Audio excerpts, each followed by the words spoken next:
अला आलिहि व सहबिहिल मुत्तकीन व सलाम व तहियत वल इकराम अला सय्यद असलिम मा फिल वजूद सिर्रिल्लाहि फी कुल्li मौजूद नुक़्तते दाइरतिल वजूद साहिबिल लिवाइल हम्द वल मक़ामिल महमूद अल ख़ातम लिमा सबक़ वल फ़ातिह लिमन गलक़ अल मौलिनिल हक़ बिल हक़ हुज़ूर जनाब अबुल क़ासिम मुहम्मद सल्लल्लाहु अलैहि वसल्लम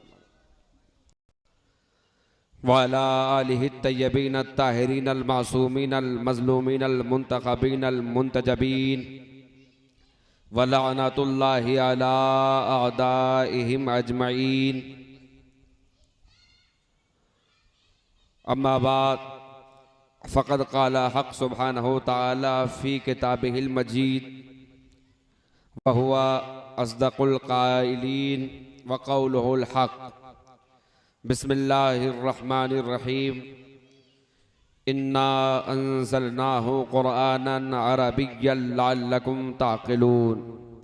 सदक़ल्लाहुल मौलाना अज़ीम व बल्लगना रसूलुहुन नबियुल अमीनुल करीम व नहनु ज़ालिका लमिन शाहिदीन व शाकिरीन वल्हम्दुलिल्लाहि रब्बिल आलमीन।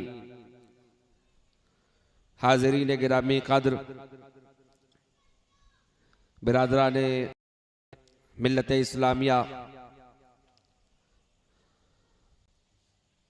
आशिक़ान रसूल आले रसूल, अज़ादारान हुसैन, हम और आप मिलकर आज की ये तीसरी मजलिस में शिरकत कर रहे हैं।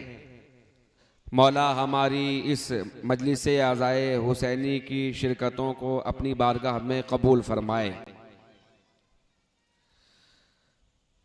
अज़ीज़ान मोहतरम, ये जो हमारी मजलिस का उन्वान इब्तिदा से लेकर अब तक कुरान नातिक और कुरान सामित यानी खामोश कुरान और बोलते हुए कुरान के हवाले से तीसरे मरहले पर आ पहुंचा है। इंशाअल्लाह जहां से कल छोड़ा था, आज मौजू को मुत्तसिल करने की कोशिश करूंगा। अज़ीज़ान गिरामी, भाई आपके आवाज़ जो है ना वो डिले करके आ रही है। जब मैं बोल रहा हूँ तो बाद में आवाज़ पहुँच रही है। हाँ हाँ हाँ, डिले ज़्यादा हो गई है। माशाअल्लाह आपका ज़ौक़े समात और आपके सुनने का मिजाज बहुत ही उम्दा है, इसलिए कि अली का जिक्र अली वाले ही सुना करते हैं। शायर कहता है कि पराए देश में भी अपनी सी खू ढूंढ लेते हैं। पराए देश में भी अपनी सी खू ढूंढ लेते हैं। अली वाले अली वालों की खुशबू ढूंढ लेते हैं। पराए देश में भी अपनी सी खू ढूंढ लेते हैं। अली वाले की खुशबू ढूंढ लेते हैं।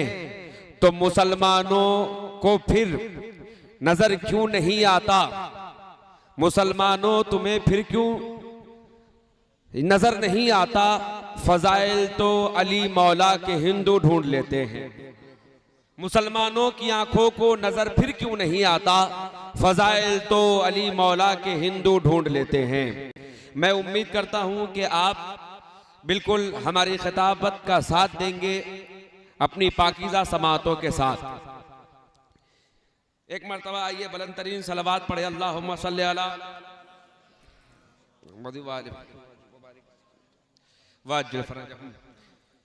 अज़ीज़ान गिरामी क़द्र, मैंने कुरान मजीद करीमा पढ़ी थी, इन्ना अंज़लनाहु क़ुरआनन अरबिय्यन लअल्लकुम ताक़िलून। कि अल्लाह फरमा रहा है कि हमने कुरान को अरबी में नाजिल किया, तुम तक पहुंचाया ताकि तुम समझ सको।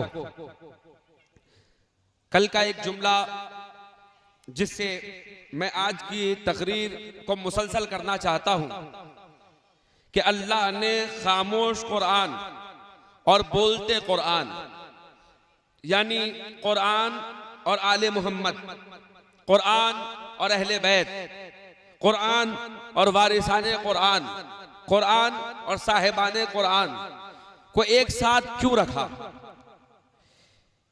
कल मैं ये कह रहा था कि अरब के बुत परस्तों को जब मुखातब करके मेरे नबी ने फरमाया कि ए बुत परस्तों, तुम जिन बुतों की पूजा कर रहे हो ये तुम्हारे काम आने से रहे, इसलिए कि ये अपने ऊपर बैठी हुई मक्खी को भी नहीं उड़ा सकते। याद है ना आपको ये जुमला जो मैंने कल पढ़ा था।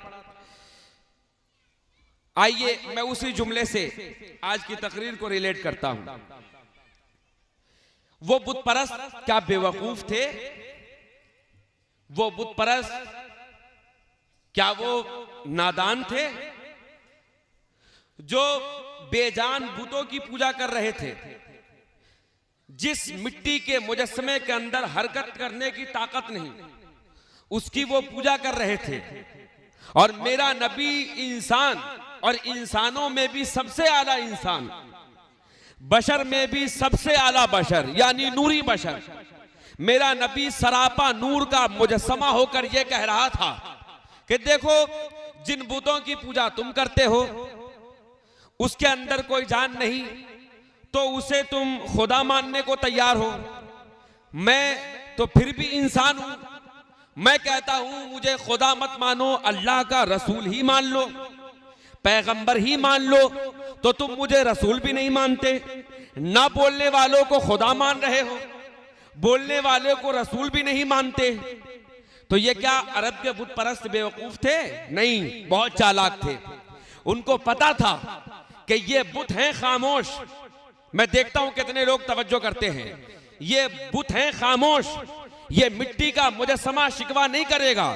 इस मिट्टी की मूर्ति, इस मिट्टी के बुत के नाम पर वो पुजारी जानता था, वो बुतगर, बुत बनाने वाले, वो लोग जो बुत परस्ती किया करते थे और बुतों के पुजारी थे, वो जानते थे कि अगर मैं बुतों के नाम पर अपने कबीले से 90 मन हलवा मांग लूं तो ये बुत शिकायत नहीं करेंगे। समझ रहे हैं आप? ये बुत, इनके अंदर ताकत नहीं है, ये शिकवा नहीं करेंगे। इन बुतों के नाम पर अगर मैं अपने कबीले वालों से मैं जवाहरात मांगू, सोने मांगू, खजाने मांगू, ये बुत शिकवा नहीं करेंगे कि हमने नहीं मांगा। मगर मोहम्मद, अगर मैं इनके नाम पर किसी से कुछ मांग लूं तो नबी बोल पड़ेंगे, नहीं हमने तो मांगा ही नहीं। तवज्जो कर रहे हैं आप? बुतों को इसलिए माना ताकि बुत शिकवा ना करे। बुतों को खुदा मान रहे हैं, मगर रसूल को बज़ाहिर देखकर भी रसूल मानने को तैयार नहीं, क्योंकि मालूम है कि रसूल के नाम पर हम धंधा नहीं चला सकते। वही मिजाज आज भी बहुत सारे काफिर मिजाज मुसलमानों का है कि खामोश कुरान को मानते हैं, बोलते हुए कुरान को नहीं मानते, इसलिए कि उनको मालूम है कि कुरान के नाम पर मुसलमानों से चंदा वसूल लो, मस्जिद के नाम पर चंदा वसूल लो, मस्जिद के दरो दीवार शिकवा नहीं करेंगे। मगर जब आले मोहम्मद के नाम पर हम दुकानदारी चलाएंगे तो अली का गिरेबान, अली का हाथ हमारे गिरेबान पर होगा, आले मोहम्मद का हाथ हमारे गिरेबान पर होगा। तो पता चला ये मुशरिकों का मिजाज रहा है कि अपना धंधा चलाने के लिए बोलते हुए को छोड़ दो, खामोश को पकड़ लो। अब आइए इस खामोशी के साथ आगे बढ़ रहा हूं। फिर वो आयत, वमा यंतिक़ु अनिल हवा इन हुआ इल्ला वह्युन युहा। हबीब, जो तुम कहते हो वो तुम नहीं कहते, वो मेरी वही कहती है। यानी एक बात तो साबित हो गई कि अल्लाह जब बंदों से कलाम करता है तो अपने महबूब के गले से बात करता है, अपने महबूब के लहजे में बात करता है, अपने नबी के लहजे में बात करता है। यानी तमाम आलम इंसानियत से जब अल्लाह गुफ्तगू करना चाहता है तो वो अल्लाह अपने नबी के लहजे में बात करता है, अपने नबी के गले से बात करता है। तवज्जो करिएगा, एक लम्हा भी तवज्जो मत हटाइएगा। अल्लाह अपने नबी के गले से बात करता है। तुम्हें कोई बात याद आई? एक ऐसा भी मकाम है जहां वो नबी अपने मुहिब के पास मुलाकात को शबे मेराज जा रहा है अल्लाह से हम कलामी करने के लिए। तो अल्लाह जब अपने हबीब से हम कलामी कर रहा है तो यहां रुक कर एक जुमला कहूंगा कि जब हमसे और तुमसे अल्लाह बात करता है तो अपने हबीब के लहजे में बात करता है, अपने महबूब के लहजे में बात करता है। तो शबे मेराज अल्लाह ने जब उस हबीब से बात की होगी तो किसके गले से बात की, किसके लहजे में बात किया? अब आइए अहले सुन्नत किताब, मोतमद तरीन किताब, मुस्तनद तरीन किताब सलमान कंदूजी, इमाम कंदूजी अल हनफी अपनी किताब जनाबुल मवद्दत में लिखते हैं कि जब मेरे नबी मेराज में गए अल्लाह से हम कलामी करने के लिए, और जब अल्लाह से हम कलामी करके वापस लौटे, जमीन पर आए, तो कुछ लोगों ने सवाल किया, या रसूल अल्लाह, आयत तो कहती है वमा यंतिकु अनिल हवा इन हुआ इल्ला वह्युन यूहा, कि अल्लाह आपके से आपके लहजे के साथ हमसे बात करता है। जब आप अल्लाह से हम कलाम होने गए तो अल्लाह आपसे किसके लहजे में बात कर रहा था? तो पता है मेरे नबी का जवाब? जाकर पढ़ना जनाबुल मवद्दत, जिसमें ये रिवायत नकल करते हैं सलमान कंदूजी अल हनफी के नबी ने फरमाया, कल्लमनी बिलहजते अली इब्न अबी तालिब, कि अल्लाह ने शबे मेराज हमसे अली के लहजे में बात किया, अल्लाह ने शबे मेराज हमसे अली के लहजे में हम कलामी की। अब शायर यहां पर रुककर कहता है कि तौहीद के पर्दों में खुदा हो नहीं सकता, पाबंदे मका रब ओला हो नहीं सकता, तो कोई बंदा ही होगा फिर पर्दे के पीछे, अरे फिर बंदा ही होगा कोई पर्दे के पीछे, और बंदा वो हैदर के सिवा हो नहीं सकता।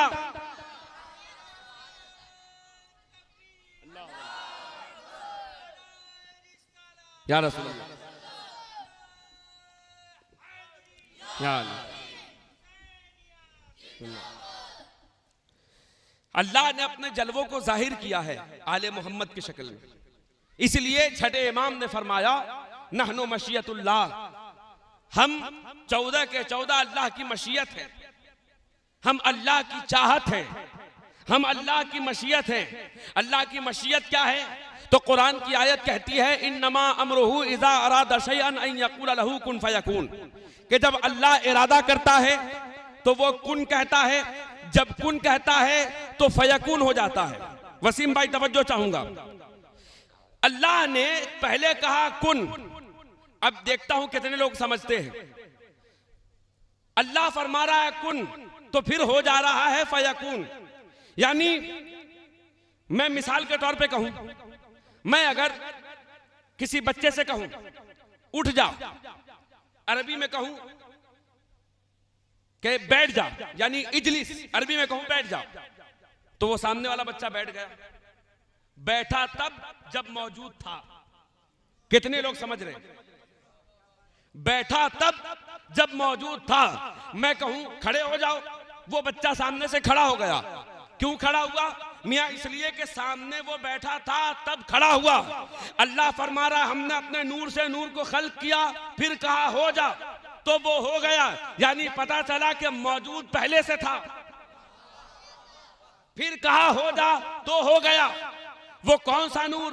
तो अल्लाह फरमा रहा है, हदीस कुदसी है, कुंतो कंज़न मख्फिया, मैं तो छुपा हुआ खजाना था, मैंने चाहा कि मैं पहचाना जाऊं तो लेओरफ, जब मैंने चाहा मैं पहचाना जाऊं तो अपने नूर से नूरे पंजतन को खल्क किया, अपने नूर से नूरे पंजतन को खल्क किया।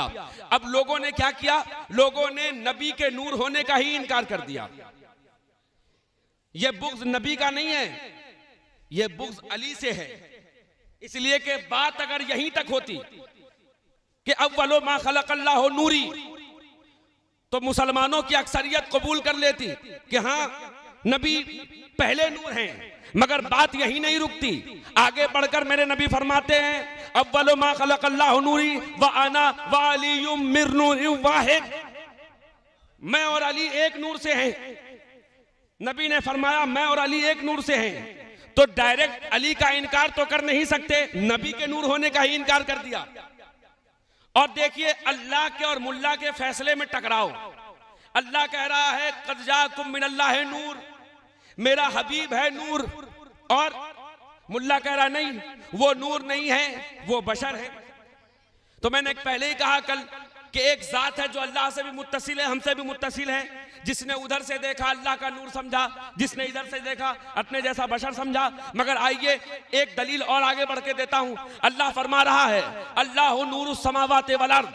मौलवी साहब कहने लगे हम अहले बैत को नूर नहीं मानेंगे, हम सिर्फ अल्लाह को नूर मानेंगे। तो चलिए ऐ अल्लाह तू ही बता कि तू क्या है और तेरा नूर क्या है। तो अल्लाह फरमा रहा है अल्लाह नूरुस समावाति वल अर्द, मैं आसमानों और जमीन का नूर हूं। मगर ईमान से बताओ कभी तुमने अल्लाह का नूर देखा? नहीं देखा। तो हर दावा दलील के बगैर अधूरा है। और वो अल्लाह जो कहीं पर कादिर मुतलक है तो आदिल भी है, उसकी सिफत है अदल करना। कल कयामत के रोज उसके दामने अदले इलाही पर कोई धब्बा ना लगा दे, इसके लिए उसने अपने दावे की दलील रखी। वो अल्लाह जिसको कोई दलील की जरूरत नहीं। अरे तुम अल्लाह को अल्लाह कहो तो भी अल्लाह, तुम उसे अल्लाह ना मानो तो भी वो अल्लाह, उसे तुम्हारे दलील की कोई जरूरत नहीं। मगर फिर भी अल्लाह ने अपने आदिल होने की दलील दी कि अपने नूर की दलील पेश की। कैसे? कहा मेरी नूर की दलील देखो, मसलो नूर ही, मेरे नूर की मिसाल देखनी हो तो कुरान की एक आयत पढ़ना। ये आयत अल्लाह नूरुस समावाति वल अर्द, अल्लाह फरमा रहा है मैं आसमानों और जमीन का नूर हूं। मौला हम कैसे समझे? तो आगे की आयत कहती है मसलो नूर ही, फिर इस नूर की मिसाल। मौला कौन सी मिसाल है? तो कुरान की एक जगह आयत है इन्ना अरसलना का शाहिदन व मुबश्शिरन व नज़ीरा व दाइयन इलल्लाहि बिइज़्निही व सिराजम मुनीरा। मेरे नूर की मिसाल देखनी हो तो उस रसूल को देखो जिसको मैंने शाहिद बनाकर भेजा, जिसको मैंने मुबश्शिर बनाकर भेजा, जिनको मैंने नज़ीर बनाकर भेजा, जिनको मैंने दाई इलल्लाह बनाकर भेजा, व सिराजम मुनीरा, और नूर बांटने वाला चिराग बनाकर भेजा, नूर बांटने वाला चिराग बनाकर भेजा। अब मैं कहने लगा है अल्लाह यहां तो हमसे कहा जाता है कि नबी नूर ही नहीं है और तू ये कह रहा है नबी नूर बांटने वाला चिराग है। ये अजीब बात हो गई जमाल भाई कि किसी के पास अगर कुछ पैसे भी ना हो और हम जाकर उनसे कहे कि हमें कुछ पैसे दे दो तो कहने वाला कहेगा अरे हमारे पास तो खुद फूटी कौड़ी नहीं, हम तुम्हें कहां से पैसे दे, हम तुम्हें कहां से कर्ज दे। तो पता चला कि कोई शख्स किसी को पैसों से तभी मदद कर सकता है जब उसके पास खुद मौजूद हो। समझ रहे हैं आप? जब किसी के पास खुद दौलत मौजूद हो तो वो किसी की दौलत से मदद कर सकता है। तो अल्लाह फरमारा नूर बांटने वाला चिराग, तो नूर भी वही बांटेगा जिसके पास नूर होगा, नूर भी वही बांटेगा जिसके पास नूर होगा। जो खुद ही नूर नहीं वो नूर क्या बांटेगा? रसूल को भेजा नूर बनाकर, पैदा नहीं किया, भेजा। भेजा अगर भेजे को समझने के लायक है तो समझ लीजिए कि अल्लाह ने भेजा।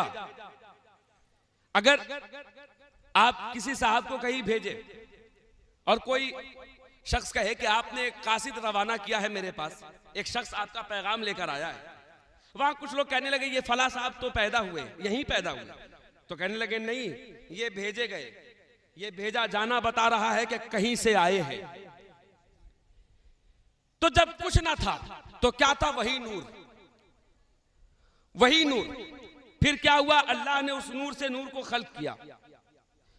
जब नूर को खल्क किया तो पता है मौला सादिक अलैहिस्सलाम फरमाते हैं कि फिर नूर ने अल्लाह के सजदा किया, नूर ने अल्लाह का सजदा किया, नूर ने अल्लाह की अताअत की।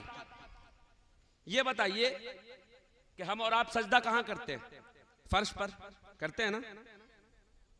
जो सजदा ना करे उसे हुसैन से कोई ताल्लुक ही नहीं। कहां करते हैं सजदा? जमीन के ऊपर। तो इस नूर ने जब अल्लाह का सजदा किया तो जब कुछ था ही नहीं तो सजदा कहां पर किया? जब कुछ था ही नहीं तो सजदा किया कहां? इसलिए कि अल्लाह तो फरमा रहा कुछ नहीं था, ना जमीन थी ना आसमान था, कुछ नहीं था, पैगंबरों का वजूद नहीं था, ना आसमान का शामियाना लगा था, ना जमीन का फर्श बिछा था, कुछ नहीं था। जब था लफ्ज खुद था भी नहीं। तब ये नबी का नूर है और अल्लाह के साथ साथ है। और अल्लाह फरमा रहा हमने इस नूर पंजतन को अपने नूर से जुदा किया। तवज्जो करिएगा, अपने नूर से नूर को जुदा किया। मुझे एक बात बताइए, 9वें बंटवारे में बांग्लादेश अलग हुआ ना? जब बांग्लादेश इंडिया से अलग नहीं हुआ था तो बांग्लादेश क्या था? आइए मैं आपको उत्तर प्रदेश की मिसाल दे रहा हूं। जब उत्तराखंड यूपी से अलग नहीं हुआ था तो उत्तराखंड क्या था? समझ रहे? आप कहेंगे यूपी था, समझने की कोशिश करिएगा। तो अल्लाह ने फरमाया कि ये मेरे नूर का खास हिस्सा है, मेरे नूर का खास हिस्सा है। यानी एक बात कहूं, ये मेरे नूर का आईनादार है कि जिसके अंदर तुम मेरा नूर देखो। अब मैं तुम्हें एक फलसफियाना तरीके से मैं एक मिसाल दे रहा हूं कि सूरज की लाइट रोशनी नूर का हिस्सा है किसी के अंदर जुर्रत जो डायरेक्ट सूरज को देख सके? नहीं देख सकेगा। मगर देखने के लिए अगर सामने एक शीशा रख लो तो उस शीशे पर उस नूर की रोशनी, उस सूरज की रोशनी तुम देख सकते हो, क्योंकि उस शीशे में उसका नूर जाहिर हो रहा है। तो अल्लाह के नूर के देखने की ताब कौन लाता? याद नहीं है कि तूर पर मूसा गश खाकर गिर गए? उस नूर की जिद्दत और हिद्दत से हजरत मूसा तूर पर गश खा के गिर गए। जो अंदाजे तकल्लुम का मालिक था, जो अल्लाह का कलीम था, वो तो ताब ना ला सका। ये आम इंसान उसका नूर कैसे देख पाता? तो अल्लाह ने फरमाया तुम डायरेक्ट मेरा नूर नहीं देख सकोगे। हाँ, मैं तुम्हें कुछ आईने दूंगा, जिन आईनों में तुम मेरा नूर देख पाओगे।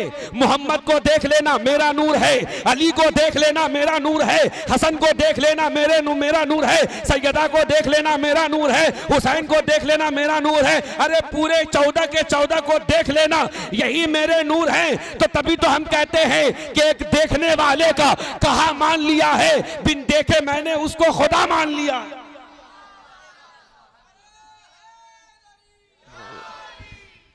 एक देखने वाले का कहा मान लिया है, बिन देखे हमने उसको खुदा मान लिया है। और कलंदर वारिस का वो शेर मुझे याद आ रहा है कि अब आदमी कुछ और हमारी नजर में है, जब से सुना है यार लिबासे बशर में है। अब आदमी कुछ और हमारी नजर में है, जिधर देखो उसी की सूरत है। एक ही सूरत में सारा कुछ है, एक ही सूरत में है ना। अगर नहीं होता, देखिए फकीरों का कौल, सूफियों का कौल कुरान के खिलाफ नहीं है। वो सूफी नहीं है जो कुरान के खिलाफ हो, इसलिए कि सूफी कुरान पर अमल करता है। मैं एक बुजुर्ग का मिसाल, उनकी मिसाल दूं, सरकार वारी से पाक फरमाते एक सूरत में सब कुछ है। ये कोई हवाबाजी नहीं है, मेरे नबी की हदीस है। नबी ने फरमाया मर्रानी फक़द राल हक, जिसने मोहम्मद की सूरत देख ली उसने अल्लाह को देख लिया। जिसने मोहम्मद की सूरत देखी उसने अल्लाह की सूरत को देख लिया। और जब कोई अल्लाह की सूरत देख लेता है तो उसका चेहरा वजहुल्लाह हो जाता है। कितने लोग समझ रहे हैं? जो अल्लाह को देख लेता है उसके जलवे को देख लेता है, और दावा बगैर दलील दुरुस्त नहीं है। खुद मौला अली से किसी ने पूछा कि मौला क्या आपने देखा है अल्लाह के नूर को? क्या आपने देखा है अल्लाह के जलवों को? मौला ने फरमाया कसम खुदा की जिस रब के कब्ज़े कुदरत में मुझ अली की जान है, अरे उस वक्त तक तो अली सजदे से सर नहीं उठाता दूसरे सजदे के लिए, जब तक अली जिसका सजदा कर रहा है उस अल्लाह को ना देख ले। यानी जिसको भी देखना हो वो 14 की सूरत में देखे अल्लाह के जलवों को। ये नूर कुछ नहीं था, नूर ने नूर को नूर पर सजदा किया। अल्लाह की मशीयत का नूर था और उस मशीयत के नूर पर नूर ने सजदा किया। पता है, एक नूर अल्लाह की हम्द बयान करता जाता था। और सुनिए, ये भी कोई हवाबाजी नहीं। इमाम अहमद बिन हम्बल, अहले सुन्नत के 4 पिलर में एक पिलर का नाम इमाम अहमद बिन हम्बल की किताब मुस्नद अहमद बिन हम्बल। और सुन लीजिए, इधर उधर से मुझे बात करने की आदत भी नहीं, अल्हम्दुलिल्लाह दरसे निज़ामी पढ़ा हुआ आलिम हूँ। एदादिया से लेकर सामना फजीलत की जमात तक पढ़कर आया हूँ, तो इसलिए मैं इधर उधर की बात करने का आदी भी नहीं। आपने देखा होगा मैंने जब से गुफ्तगू शुरू की है मैं किताबों से हटकर बात नहीं करता, ये अपना मिजाज है। किस्से कहानियां देखिए, जो हकीकतन जो किस्सा है वो बयान करना एक अलग बात है, मगर बहुत ज्यादा दिल बहलाने का आदी मैं नहीं हूँ। इसलिए कि हम खिताब या तालीम दिल बहलाने के लिए हासिल नहीं करते, दिल जिंदा करने के लिए हासिल करते। अज़ीज़ान मोहतरम, उस नूर ने मुस्नद अहमद बिन हंबल में इमाम अहमद बिन हंबल लिखते हैं कि आदम अलैहिस्सलाम की खिलकत नहीं हुई थी, आदम तैयार नहीं हुए थे, उससे 14,000 साल पहले नबी फरमा रहे मैं और अली, मैं और मेरी अहले बैत एक नूर थे। यानी एक नूर एक जमाने तक अल्लाह की हम्द बयान करता जाता था। अल्लाह को उस नूर पर इतना प्यार आया कि अल्लाह ने कहा ए नूर तू मेरी हम्द बयान करता है, चल तू मोहम्मद हो जा, चल तू मोहम्मद हो जा, कुन। अब मैं उस जगह पर आ चुका हूं, वो नूर था तब कहा कुन हो जा, फिर वो नूर मोहम्मद बन गया। एक नूर उसके हुस्न की तारीफ कर रहा था, अल्लाह ने उस नूर से कहा चल तू हसन हो जा। एक नूर उसकी शुजाअत की तारीफ कर रहा था, अल्लाह ने फरमाया ए नूर चल तू हुसैन हो जा। एक नूर उसके जलवों की तारीफ कर रहा था, अल्लाह ने फरमाया चल तू अली हो जा।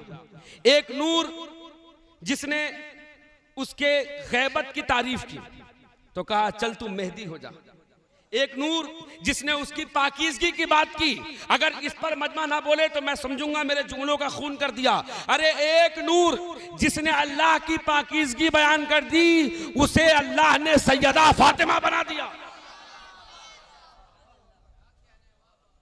अल्लाह की दलील थी ना कि अल्लाह को किसी ने देखा नहीं सिवाय अहले बैत के। कसम खुदा की पूरे रुए जमीन पर एक ही ऐसी जात है इस दावे की दलील में कि अल्लाह को भी सिवाय पंजतन के अहले बैत के किसी ने नहीं देखा।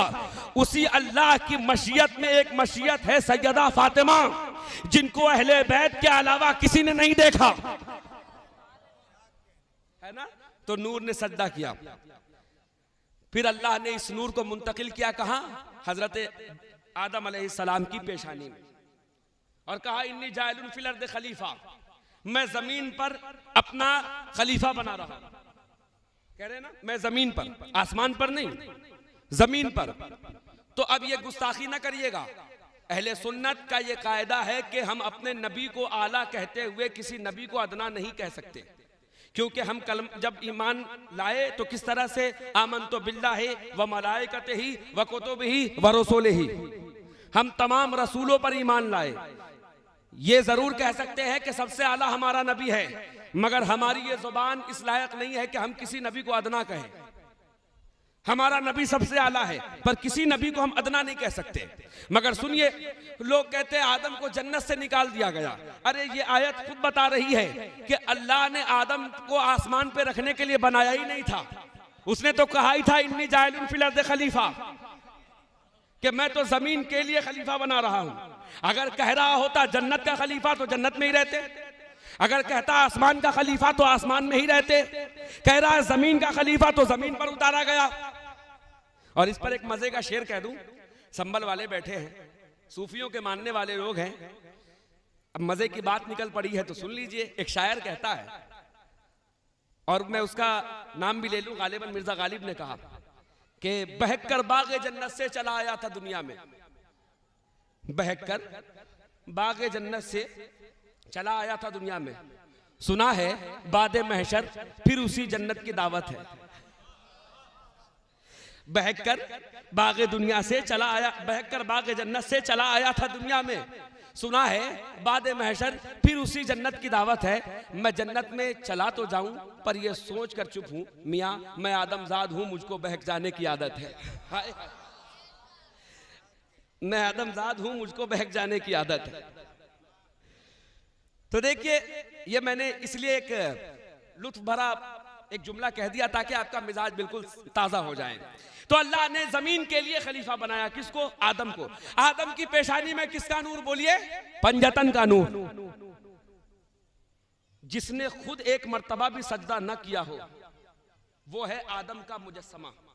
अभी तैयार हुआ था, तवज्जो करिएगा, अभी आदम के पुतले ने एक मर्तबा भी सजदा नहीं किया, और ये नूरे पंजतन दाखिल हुआ, तो जिसने एक मर्तबा भी सजदा नहीं किया, अल्लाह कह रहा इसको सजदा करो।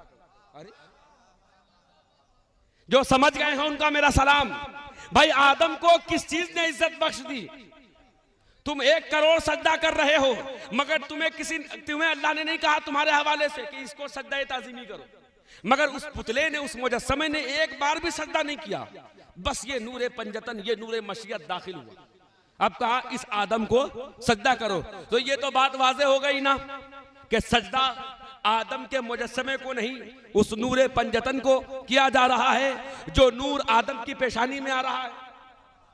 तो जब तक ये नूर आदम की पेशानी में पंजतन का नूर दाखिल नहीं हुआ था, आदम का मुजस्समा मौजूद था, मगर सजदे का हुक्म नहीं हुआ, मगर ताज़ीम का हुक्म नहीं हुआ, तो ये मानना पड़ेगा हम तमामी लोगों का बाप कौन है? हजरत आदम, मासूम नबी। तो इज्जत और तकरीम कैसे मिली? जब ये पंजतन के नूर की निस्बत मिली। तो अब क्या ख्याल है मुसलमानों का? अरे पंजतन की निस्बत के बगैर तो हमारे बाप आदम को इज्जत नहीं मिलती, तो आदम के बेटों को इज्जत कैसे मिलेगी? पंजतन के नूर के बगैर जब हमारे बाबा आदम को इज्जत नहीं मिलती, तो आदम के बेटों को इज्जत कैसे मिलेगी? फिर यही मामला हुआ कि जब हजरत आदम पर मुसीबत आई। अब सुनिए किताब का नाम तफसीर दुर्रे मंसूर। मैं कोई भी बात अहले सुन्नत की किताब से हटकर नहीं कर रहा हूं। तफसीर दुर्रे मंसूर, इमाम जलालुद्दीन सुयूती। जिस किसी को देखना हो, मैं लाइब्रेरी तो अपने घर पर है, मगर एक लाइब्रेरी अपने साथ लेकर चलता हूं। अल्हम्दुलिल्लाह मेरे टैब में कम से कम 500 के करीब और उससे जायद मेरे पास मदर बुक्स होंगे। मैं हमेशा लेकर चलता हूं, क्योंकि भैया खतरा तो हम जैसे लोगों को ही है ना, मुनाफिकों को क्या खतरा है? मानने वाला हूं उस अली का जो कहता था जो पूछना चाहते हो पूछो। तो हम ये बहाना कर ही नहीं सकते कि घर जाके देखकर बताएंगे। तो सिर्फ जुबान से गुफ्तार का मौलाई होना कमाल नहीं है ना, किरदार का मौलाई होना चाहिए। हम गुफ्तार के मौलाई नहीं, किरदार के मौलाई हैं। तो जाकर पढ़ो तफसीर दुर्रे मंसूर। तफसीर दुर्रे मंसूर में इमाम जलालुद्दीन सुयूती ने एक आयत के नीचे, एक आयत के जेल में, फतलक्का आदम मिन रब्बिही कलिमातिन फताबा अलैह, कि जब आदम पर मुसीबत आई तब आदम को अल्लाह ने कलिमात सिखाए। कलिमात अरबी वर्ड में जानते हैं जेंडर होता है, मुअन्नस और मुज़क्कर का, ये अरबी की खुसूसियत है। तो कलिमात में जो ये आखिरी ये जो हर्फ है ता, जिसको कहते हैं कलिमात, काफ लाम मीम ता, है ना कलिमात। तो आखिरी जो है ता, 5 हुरूफ का मजमुआ है ना, तो आखिरी जो ता है वो है मुअन्नस, यानी अल्लाह औरत की तरफ इशारा कर रहा है। यानी 5 निस्बतों और 5 ज़वाते मुक़द्दसा के नाम आदम को अल्लाह ने सिखाए और कहा जब आदम ने तौबा करनी चाहिए तो अल्लाह ने फरमाया, इस आयत के ज़ैल में लिख रहे हैं कौन? इमाम जलालुद्दीन सुयूती, कि अल्लाह ने कहा आदम तब से तौबा कर रहे हो, एक काम करो। हातिफ़े गैबी से निदा आई कि सजदे से सर उठाओ और अर्श के दाईं जानिब देखो। जब आसमान के दाईं जानिब देखा तो 5 अनवार चमकते हुए नजर आए। अहले सुन्नत किताब 5 अनवार चमकते हुए नजर आए। अब तफसीर दुर्रे मंसूर में इमाम जलालुद्दीन सुयूती लिखते हैं कि वो 5 नूर नजर आ रहे थे। अल्लाह ने फरमाया आदम इस नूर के वसीले से, इन 5 अनवार के वसीले से तुम इनके वसीले से दुआ मांगो, फिर दुआ तुम्हारी मुकम्मल हो जाएगी। तो वो 5 नूर किनके थे? इमाम सुयूती फरमाते एक नूर मोहम्मद का, एक नूर अली का, एक नूर फातिमा, एक नूर हसन का, एक नूर हुसैन का। वो 5 नूर के वसीले से दुआ कौन सिखा रहा है? अल्लाह। यानी अल्लाह खुद बता रहा है कि तुम्हारी दुआ तब कबूल होगी जब तुम पंजतन के वसीले से मांगोगे।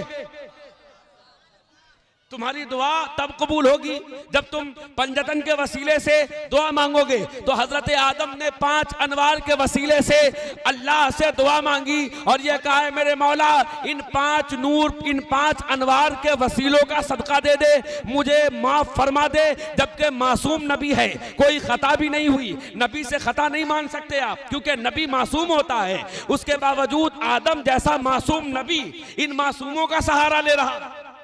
और कह रहा है 5 अनवार के सदके अल्लाह मेरी तौबा कबूल कर, ऐ मेरे मौला मेरी दुआ कबूल कर।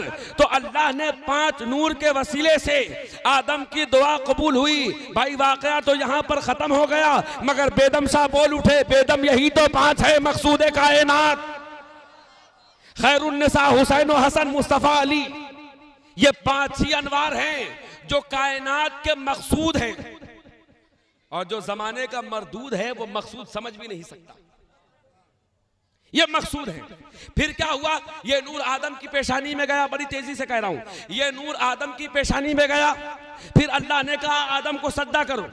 फिर ये मुंतकिल होता हुआ कहां आया जानते हैं, हजरत सरकारे खत्मुल मुरसलीन तक ये नूर मुंतकिल होता हुआ आया। अब देखिए इस नूर का कमाल, इस नूर का कमाल देखिएगा। आदम की पेशानी में जब ये नूर आया तो एक मुजस्समे को अल्लाह ने कह दिया कि सजदा कर दो।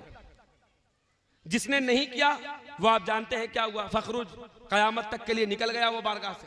अच्छा, यही नूर हजरत इब्राहिम की पेशानी में गया तो हजरत इब्राहिम को इस नूर की बरकत ऐसी मिली कि नारे नमरूद में उतरे तो जरूर, मगर इस नूर की बरकत ने इब्राहिम को जलने से बचा लिया। इसी नूर की बरकत के यही नूर जब इस्माइल के अंदर गया तो हजरत इस्माइल की गर्दन पर छुरी चलाई तो जरूर गई, मगर इस्माइल की गर्दन कट न सकी। अच्छा, हजरत इब्राहिम और इस्माइल से मैं जुमला अर्ज करूं कि देखिए हजरत इब्राहिम को अल्लाह ने गालिबन 120 साल की उम्र में 2 औलादे अता की। जानते हैं आप, हजरत इस्माइल और हजरत इसहाक। तो अक्सर अंबिया जो आए बनी इसराइल से, है ना, अभी इसराइल का मौसम भी चल रहा है तो थोड़ा बयान कर दूं। सारे नबी बनी इसराइल से। हजरत याकूब का जो है वो उनकी कुन्नियत थी इसराइल, इसलिए उनके औलादों को बनी इसराइल कहा गया। हजरत ईसा तक ये बनी इसराइल से आते रहे। हजरत इस्माइल की नस्ल में सिर्फ हमारा नबी क्यों आया? मैं खान का ही बात कर रहा हूं, सिर्फ मेरा नबी क्यों? जिस तरह बनी इसराइल में और नबी आते रहे, हजरत इस्माइल पर रुक क्यों गया मामला, और हजरत इस्माइल के बाद डायरेक्ट हमारे नबी क्यों आए? इसलिए अज़ीज़ाने गिरामी कि अगर हजरत इस्माइल के बाद नबी के साथ साथ जिस तरह मूसा के साथ हारून थे, अगर हमारे नबी के साथ साथ भी कोई नबी होता तो वो नबी कह देता मोहम्मद तुम्हारा दादा इस्माइल, मेरा दादा भी इस्माइल। जो समझ गए उनका मेरा सलाम है। तुम्हारा दादा भी इस्माइल, मेरा दादा भी इस्माइल, तुम भी इस्माइल के नस्ल से, हम भी इस्माइल की नस्ल से, तुम हम जैसे, तुम हम जैसे। आए कहा हो? अरे अल्लाह को यह गवारा नहीं था कि नबी की नस्ल में कोई आकर कह दे हम नबी जैसे। इसलिए इस्माइल की नस्ल में सिर्फ मेरे नबी को भेजा। आज का मौलवी कहता नबी हम जैसे, मगर एक ऐसा है जो हसब में नबी की तरह है, नसब में नबी की तरह है, मगर कहता है मैं तो मोहम्मद के गुलामों में गुलाम हूं। तो ये नूर चला, यही जब हजरत इस्माइल में, अच्छा यही नूर हजरत अब्दुल्ला की पेशानी में आया तो उस जमाने के मुनकरीन हजरत अब्दुल्ला की ताजीम करने लगे। यही नूर जिसको देखकर जमाने के पादरी कहते थे कि ये नूर जो है ये नबूवत का नूर है। देखें, अरे पादरियों को नबी के नूर के मारिफत थी जो ईसाई थे, ये मुसलमान कैसे पादरी हैं जो कहते नबी नूर नहीं? अब ये नूर का सिलसिला चला, तवज्जो से सुनना। ये नूर हजरत आदम की पेशानी में आया, आदम से शीश में आया, शीश से यानस में आया, यानस से केनान में आया, केनान से मिलाइल में आया, मिलाइल से इदरीस में आया, इदरीस से मुदरिका में आया, मुदरिका से खजीमा में आया, खजीमा से केनाना में आया, केनाना से नजर में आया, नजर से मालिक में आया, मालिक से गालिब में आया। क्या सुन रहे आप? जब तक आपकी तवज्जो बेदार नहीं होगी, जब तक तश्तरी नहीं निकलती, तब तक नाश्ता पेश नहीं किया जाता।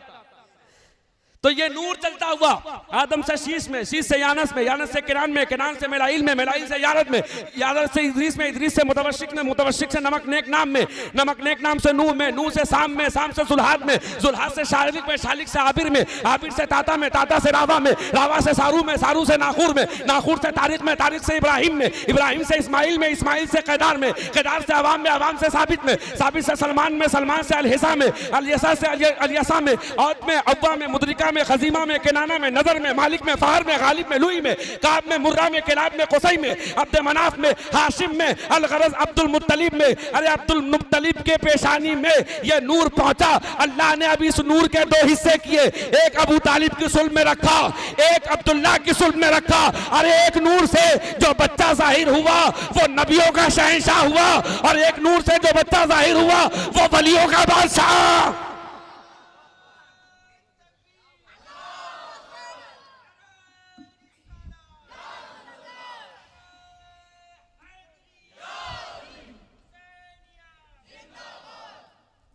वो वलियों का बादशाह जो अबू तालिब के सुल्ब से आया।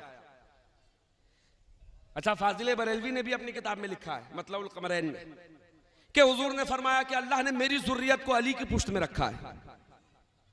तो शौक से पढ़ना, तेरी नस्ले पाक में है बच्चा बच्चा नूर का, मगर ये मान लेना कि जिस नूर की तू बात कर रहा है उस नूर के अंदर खून अबू तालिब का है। उस नूर के अंदर, भाई मैं तो तामीर का कायल हूं, मैं तकरीब चाहता भी नहीं। हम तो इत्तेहादुल मुस्लिमीन के कायल हैं, हम तो इंतशारे बैनुल मुस्लिमीन के कायल भी नहीं। तो हम वही बात करेंगे जो इत्तेहाद का मरकज हो। अजीजान गिरामी, अब ये नूर की दलील बन गया ना। अब मैं जहां लाना चाह रहा था आपको ला चुका हूं। अब क्या हुआ ये कि नबी ने जब कहा कि मैं रसूल हूं, मुझे मान लो, वयक़ूलुल लज़ीना कफ़रू लस्त मुरसला,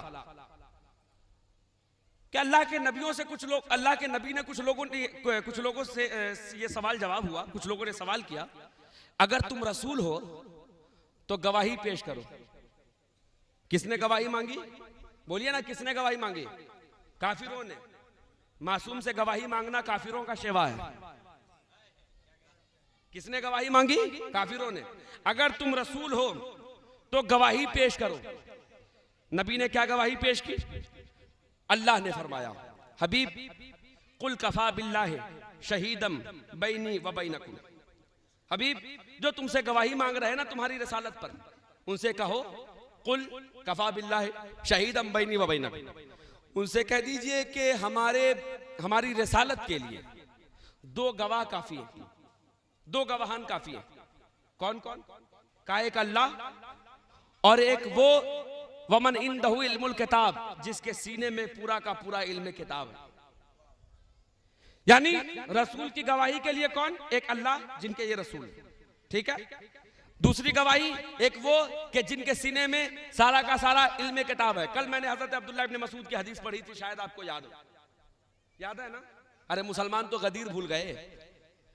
याद है कल जो आयत पढ़ी थी, ये कल जो रिवायत पढ़ी कि नबी ने क्या फरमाया कि कुरान का सारा इल्म किसके सीने में? अली के सीने में। वमन इंदहु इल्मुल किताब, जिसके सीने में सारा का सारा इल्म किताब है, वही हमारी गवाही देगा। अब यहां तमाम आलम इस्लाम की तवज्जो चाहूंगा। भाई गवाही का डेफिनेशन है क्या? गवाह कौन बन सकता है? गवाह वो होगा, अरबी में गवाही का डेफिनेशन ये बन सकता है, अल हाजिरो बिकुल्ले हाल अशाहिदो बिकुल्ले हाल, जो मौके पर मौजूद हो। गवाही वही देगा जो मौके पर मौजूद हो। 5 वक्त मुअज्जिन पुकारता अशहदु अल्ला इलाहा इल्लल्लाह, कहता है ना मुअज्जिन साहब गवाही दे रहे हो, देखा भी है? अशहदु अन्ना मुहम्मद रसूलुल्लाह, चलो अल्लाह को तो नहीं देखा, रसूल को देखा भी है? नहीं देखा। तो वही बात हुई ना कि एक देखने वाले का कहा माना है। जिसने देखा उसके कहने पे हमने कह दिया मैं गवाही देता हूं। तो यानी पता चला कि किसी ने तो गवाही दी। और आदम से लेकर मूसा तक जाइए, आप तारीख उठाकर पढ़िएगा, मैं तारीखी गुफ्तगू कर रहा हूं।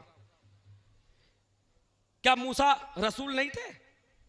बोलिए ना भाई, रसूल थे, हैं? 313 रसूलान हैं।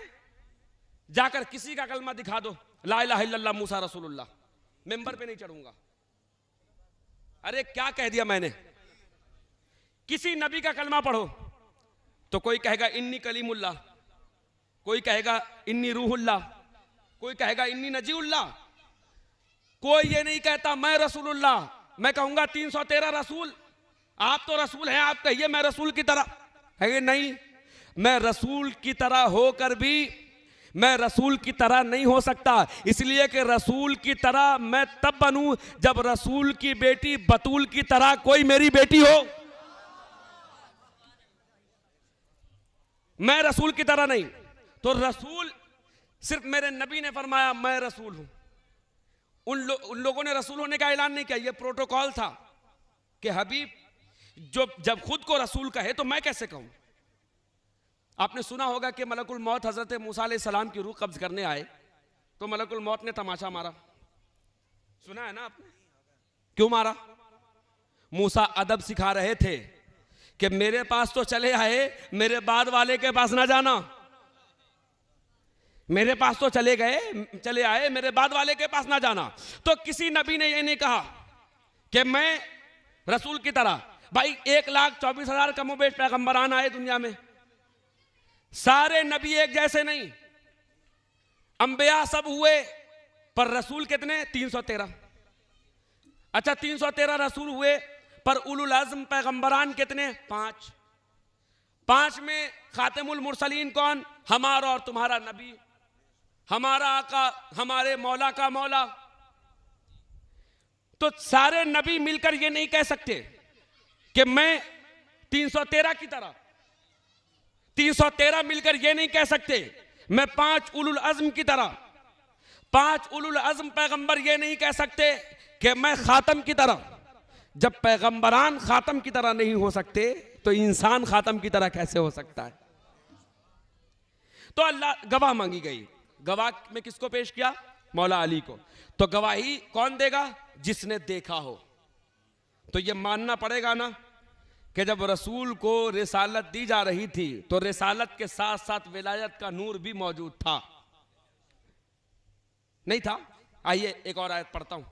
अल्लाह फरमा रहा है कुल अतीउल्लाह व अतीउर रसूल व उलिल अम्र मिनकुम, तुम पर अल्लाह की अताअत वाजिब है, रसूल की अताअत वाजिब है। व उलिल अम्र, वाव की इजाफत है वाव के साथ, और उलिल अम्र यानी उसके बाद उसकी अताअत जो मेरी मशीयत है। तो जो अम्र है यानी अल्लाह के बाद रसूल, रसूल के बाद उलिल अम्र। तो रसूल के बाद अगर फौरन कोई ऐसा नहीं आता जिसके अताअत की जाए तो उम्मत गुमराह हो जाती। और आसान कर दूं, अरे वो अल्लाह जो आदम को बगैर माँ बाप पे खल्क कर सकता है, वो चाहता तो आदम से पहले आदम की औलादों को भी भेज सकता था, आदम से पहले बनी आदम को भेज सकता था। मगर पूछो ऐ अल्लाह, आदम से पहले बनी आदम को क्यों नहीं भेजा? आदम की औलादों को क्यों नहीं भेजा? तो अल्लाह ये फरमाएगा इसलिए कि अगर आदम से पहले मैं आदम की औलादों को भेज देता तो ये आदम की औलादें कल क़यामत में शिकवा करती, ऐ अल्लाह तू हमें जहन्नम में डाल रहा है। अरे हमें क्या पता जन्नत का रास्ता क्या था, जहन्नम का रास्ता क्या? हमें तो कोई सिखाने वाला ही नहीं आया। आजकल लोग कहते हैं ना हम नहीं जानते अहले बैत कौन है, हम लोग को तो कोई बताया ही नहीं। हमने कहा भैया शराब पीना कोई सिखाया था? लोग कहते हैं ना हमको नहीं मालूम जिक्र अली क्या है, हमने तो कोई समझाया ही नहीं गया। उनसे पूछिए चोरी करना सिखाया था कोई? भाई डाका जनी किसी ने सिखाया? सूद खाना किसी ने सिखाया? ये सब तो सीख लिए, मगर जब बात आती है नबी के अहले बैत के आले मोहम्मद की, कहते हमको कोई सिखाया ही नहीं। तो सीखा सिखाया पैदा कौन हुआ? अगर सीखे सिखाए पैदा होते तो तुम अल्लाह की मशीयत में से होते। तो ये इससे भी तो मान लो कि तुम सीखे सिखाए नहीं, वो सीखे सिखाए आए, यानी तुम भी बशर हो वो भी बशर है। तो बशर होकर भी तुम बशर की तरह नहीं हो सकते। जब बशर होकर बशर की तरह नहीं हो सकते तो बशर होकर खैरुल बशर की तरह कैसे होगे? तो गवाही बने। कैसे गवाही पेश की आपको पता ही होगा। जब नबी पर गवाह मांगी गई तो नबी ने कहा कि मेरा एक गवाह है। 40 साल बाद ऐलान नबूवत क्यों किया जमाल भाई? आप भी कहते होंगे ना कि ये हजरत जब से आए हैं ना अजमत रिसालत पर ही अड़े हैं। मियां करबला है ही अजमत रिसालत का नतीजा, इसलिए कि हुसैन का बेस है मुस्तफ़ा। और मैं तो चाहता हूं अपने नस्लों को इतनी तालीमात मुस्तफ़ा दे दो कि तुम्हारी नस्लों में कोई वसीम रिजवी पैदा ना हो, और इतनी सैयदा की अजमत सुना दो कि तुम्हारी नस्लों में कोई आसिफ जलाली पैदा ना हो। इसलिए अपने बच्चों को, मैंने पहली हदीस पढ़ी थी कि मौला अली ने क्या सिखाया, हम अली वाले हैं। मौला अली ने फिर सिखाया कि अपने बच्चों के दिलों में नबी की मोहब्बत डालो, फिर उसके बाद नबी के अहले बैत की मोहब्बत। इंशाअल्लाह अभी जितने अय्याम बचे, अरे अभी तो इब्तिदाए इश्क खैर होता है क्या, आगे आगे देखिए होता है क्या। अभी तो ये तीसरी मजलिस है मियाँ, जब अच्छी बिरयानी बनती है तो पहले मसाले इकट्ठे किए जाते हैं। अब मैं उन बैट्समैन में से हूं भी नहीं कि मैं नो बॉल पे बाउंड्री छोड़ के छक्का मारूं, इसलिए कि समझदार ड्राइवर रोड के ऊपर गाड़ी चलाता है, वो डायरेक्ट गड्ढे में नहीं कूद जाता। इसलिए मैं बहुत जल्दी उस मरहले तक आ रहा हूं जो आप सुनना चाह रहे हैं। मैं आपके चेहरों को पढ़ रहा हूं और मुझे मालूम है कि मुझे आप तक क्या पहुंचाना है। मैंने पहले ही कहा मेरी उम्र मत देखिएगा, इसलिए कि मैं उम्र में जरूर छोटा हूं पर गुलाम उस अली के दर का हूं जहां 55 बरस का भी अली होता है, 6 महीने का बच्चा भी अली होता है। तो मेरे हमसिन और मेरे कमसिन दोनों तवज्जो से सुनिएगा, एक मर्तबा सलावात पढ़ दीजिए।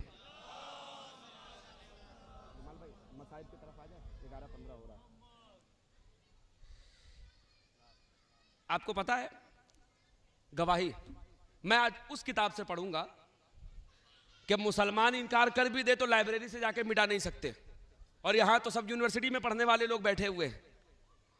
मुसलमानों ने अपने दीन के किताबों में से नई किताबें जितनी भी निकली हैं, आप पढ़िएगा, बच्चों को जरा मदरसा में भेजिएगा पढ़ने, वो पढ़ाएंगे तामीर अदब। गौर से सुनिए, तो तामीर अदब में क्या पढ़ने को मिलेगा, या उर्दू का कायदा पढ़ने के लिए भेज। उर्दू की पहली में क्या क्या कहते हैं, अल्लाह के सिवा कोई माबूद नहीं, मोहम्मद अल्लाह के रसूल है। और राइटर की बदमाशी देखिए, फौरन आगे कहता हजरत अनस बिन मालिक फरमाते हैं, यानी दीनियात के चैप्टर में भी अहले बैत का कोई तज़किरा नहीं करते। आप देख लीजिए। अच्छा, ये मुफ्ती हजरात मुफ्ती बन गए, मगर अल्लाह जाने इन्होंने मुफ्त तालीम हासिल करके मुफ्ती हुए ये लोग, या फिर तालीम हासिल भी की। तामीर अदब में इस्लाम के 3 तारीखी नारे लिखे हुए, 3 तारीखी नारे, हिस्टोरिक नारे, हिस्टोरिक स्लोगन्स 3। कौन से जानते हैं? नारे तकबीर, नारे रिसालत और नारे हैदरी। आवाज बराबर मिल रही है आप लोगों को? 3 नारे सिखाए गए ना, नारे तकबीर, नारे रिसालत, नारे हैदरी। जाइए उठाकर पढ़िएगा तामीर अदब, बच्चों को जो नर्सरी क्लास में पढ़ाई जाती है। हमारे मुअज़्ज़ज़ उलमा भी दुनिया में मौजूद हैं, मगर अक्सरियत जो है ना वो पेट पालने वालों की है, जिनके बारे में इकबाल ने कहा कि मुफलिस जो अपने तन की कबा बेच रहा है, वाइज भी तो मिंबर पे दुआ बेच रहा है। मुफलिस जो अपने तन की कबा बेच रहा है, वाइज भी तो मिंबर पे दुआ बेच रहा है। दोनों को है दरपेश मसाइल अपने शिकम के, ये अपनी खुदी वो अपना खुदा बेच रहा है। ये अपनी खुदी वो अपना खुदा बेच रहा है। तो अजीज़ाने गिरामी, मुसलमान अपने दीन की किताबों से निकाल सकते हैं, मगर सुनिए रोमन अंपायर क्या लिखता है मौला अली के हवाले से। जाइए ऑक्सफोर्ड की लाइब्रेरी में वो किताबें मिल जाएंगी, किसी को पीडीएफ में चाहिए मैं दे दूंगा। रोमन अंपायर कहता है कि जब मेरे नबी ने, जब वो कहता है प्रॉफिट मोहम्मद ने जब कबीले कुरैश में कहा कि who will help me, who will follow me, कौन है जो मेरी पैरवी करेगा, कौन है जो मेरी मदद करेगा, तो वो रोमन अंपायर लिखता है an intense silence prevailed over the whole tribe of Quraysh, कि जब मेरे नबी ने कहा कि कौन है जो मेरी पैरवी करे, तो वो सब के सब खामोश नजर आए, कोई कुछ बोल नहीं रहा था, कोई कुछ बोल नहीं रहा था। आगे रोमन अंपायर कहता है कि but a child named Ali screamed and jumped up. Allahu Akbar. ये रोमन अंपायर कह रहा है कि जब नबी ने फरमाया, जब प्रॉफिट मोहम्मद ने खुतबा दिया, जब प्रॉफिट मोहम्मद ने स्पीच दिया, who will help me, who will follow me, कौन है जो मेरी मदद करे, कौन है जो मुझे मेरी पैरवी करे, कौन है जो मेरे पीछे पीछे चले, तो कहता है कि an intense silence prevailed over the whole tribe of Quraysh, कि तमाम कबीला कुरैश पर खामोशी तारी हो गई थी, कोई कुछ कह नहीं रहा था। कि but a child named Ali screamed and jumped up, एक बच्चा था जिसका नाम अली था, वो चीखा, वो चिल्लाया, वो चीखा, वो चिल्लाया। और आगे कहता है he was only 10 years old, वो बस 10 साल का बच्चा था। हाय हाय हाय, वो बस 10 साल का बच्चा था।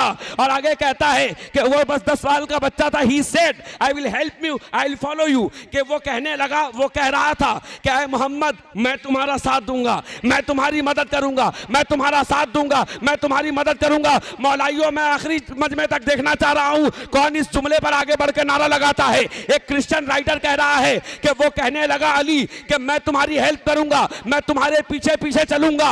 आगे वो अली कहता है, और वो रोमन अंपायर लिख रहा है कि उस अली ने कहा, I will break the bones of your enemies, ऐ नबी आप पर उठने वाले दुश्मनों की निगाहों को मैं मोड़ कर रख दूंगा और आपके दुश्मनों की हड्डियां तोड़ कर रख दूंगा।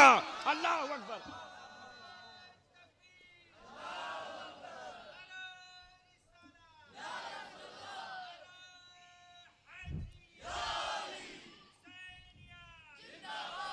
I will break the bones of your enemies. मैं तुम्हारे दुश्मनों की हड्डियां तोड़कर रख दूंगा। अरे जाकर देखो बद्र में, उहद में, खैबर में, खंदक में कौन हड्डियां तोड़ रहा था? जिसकी मां ने जिसका नाम हैदर रखा था, अनल्लज़ी सम्मतनी उम्मी हैदरा का जो नारा लगाता था। अज़ीज़ान गिरामी, मैं बस एक दकीका और पेश कर रहा हूं, फिर मसाइब की तरफ आते हैं। बड़ी तेजी से मजलिस का मरहला आगे बढ़ रहा है और तीसरी मजलिस तक हम और आप पहुंच चुके हैं। अभी हमारे पास 7 मजलिसें और बची हैं, जिनमें 5 मजालिस हैं और बाकी 2 दिन जो है मसाइब का माहौल होगा 9 और 10, जैसा कि मुझे कहा गया है। देखिए एक बात बताऊं, एक खतीब जो है ना वो मजमून चलाता है अपने हिसाब से, मगर मुझे जहां तक लगता है यहां वही बोल सकता है जिसके पास कम से कम हजारा मजमून पड़े हुए हो, क्योंकि यहाँ हर कोई अपनी फरमाइश पेश करता है। तो खैर अली वाले ही, देखिए जब जिससे मोहब्बत होती है लोग उसी से कहते हैं। भाई मिसाल के तौर पर मुझे अगर किसी से मोहब्बत हो, मैं उसी से कहूँगा भाई थोड़ा मेरे लिए ये करिएगा। और यहाँ तो हम जमाई हुए बाबुल इल्म की खैरात लेने के लिए। तो सुनिए एक दकीका और फिर मसाइब की तरफ लौट रहा हूँ, ताकि आपकी समात भी ना थके। और मुझसे आप कहिएगा तो पता कर लीजिएगा, कलकत्ते में एक जगह है बिरजूनाला बस स्टैंड, जहां आपके इस खादिम ने 3 घंटे 45 मिनट की तकरीर खड़े होकर पोडियम पे किया है, और जिस तकरीर के बाद वहां बॉम्ब चलाया गया। तो ये मैं बहुत हिसाब से बोलने वाला खतीब हूँ, और ये उस वक्त की बात थी जब मैं तकरीबन 18-19 साल की उम्र का था। गर्म खून था, और अभी भी तो गर्म खून है, मगर क्या है कि मैच्योरिटी उस लेवल पर नहीं थी और बड़े जोशो खरोश में रहता था। मगर क्या हुआ कि देखिए अज़ीज़ान गिरामी, अक्सर हमारे साथ यही होता है कि लोग कहते हैं आप खुलकर बोलिए, और जब हम किसी तन्हाई में फंस जाते हैं वहां ऐसा लगता है कि हम जंगे उहद में चले आए। तो इसलिए उतना ही खुलिए, वरना इतना ही खुलिए कि जितने में आप अपना काम कर सके। वरना यजीदी जानते हैं ना, इन्होंने कभी किसी का सर खोल कर रख दिया, कभी किसी की खाल खोल कर रख दी। तो हम लोग, मौला ने फरमाया, सुन लीजिए एक जुमला, और ये जुमला मैं आपको नजर करके जा रहा हूं। बुजुर्गाने दीन खानकाहों में ये जुमला पढ़ाया करते हैं कि कमजर्फ आशिक अपने माशूक को रुसवा कर देता है। माशाअल्लाह खानकाही चेहरे बाबा भी तशरीफ फरमा है, चाचा जान। कमजर्फ आशिक अपने माशूक को रुसवा कर देता है। जैसे मैं वसीम भाई को लेकर बाहर जाऊं,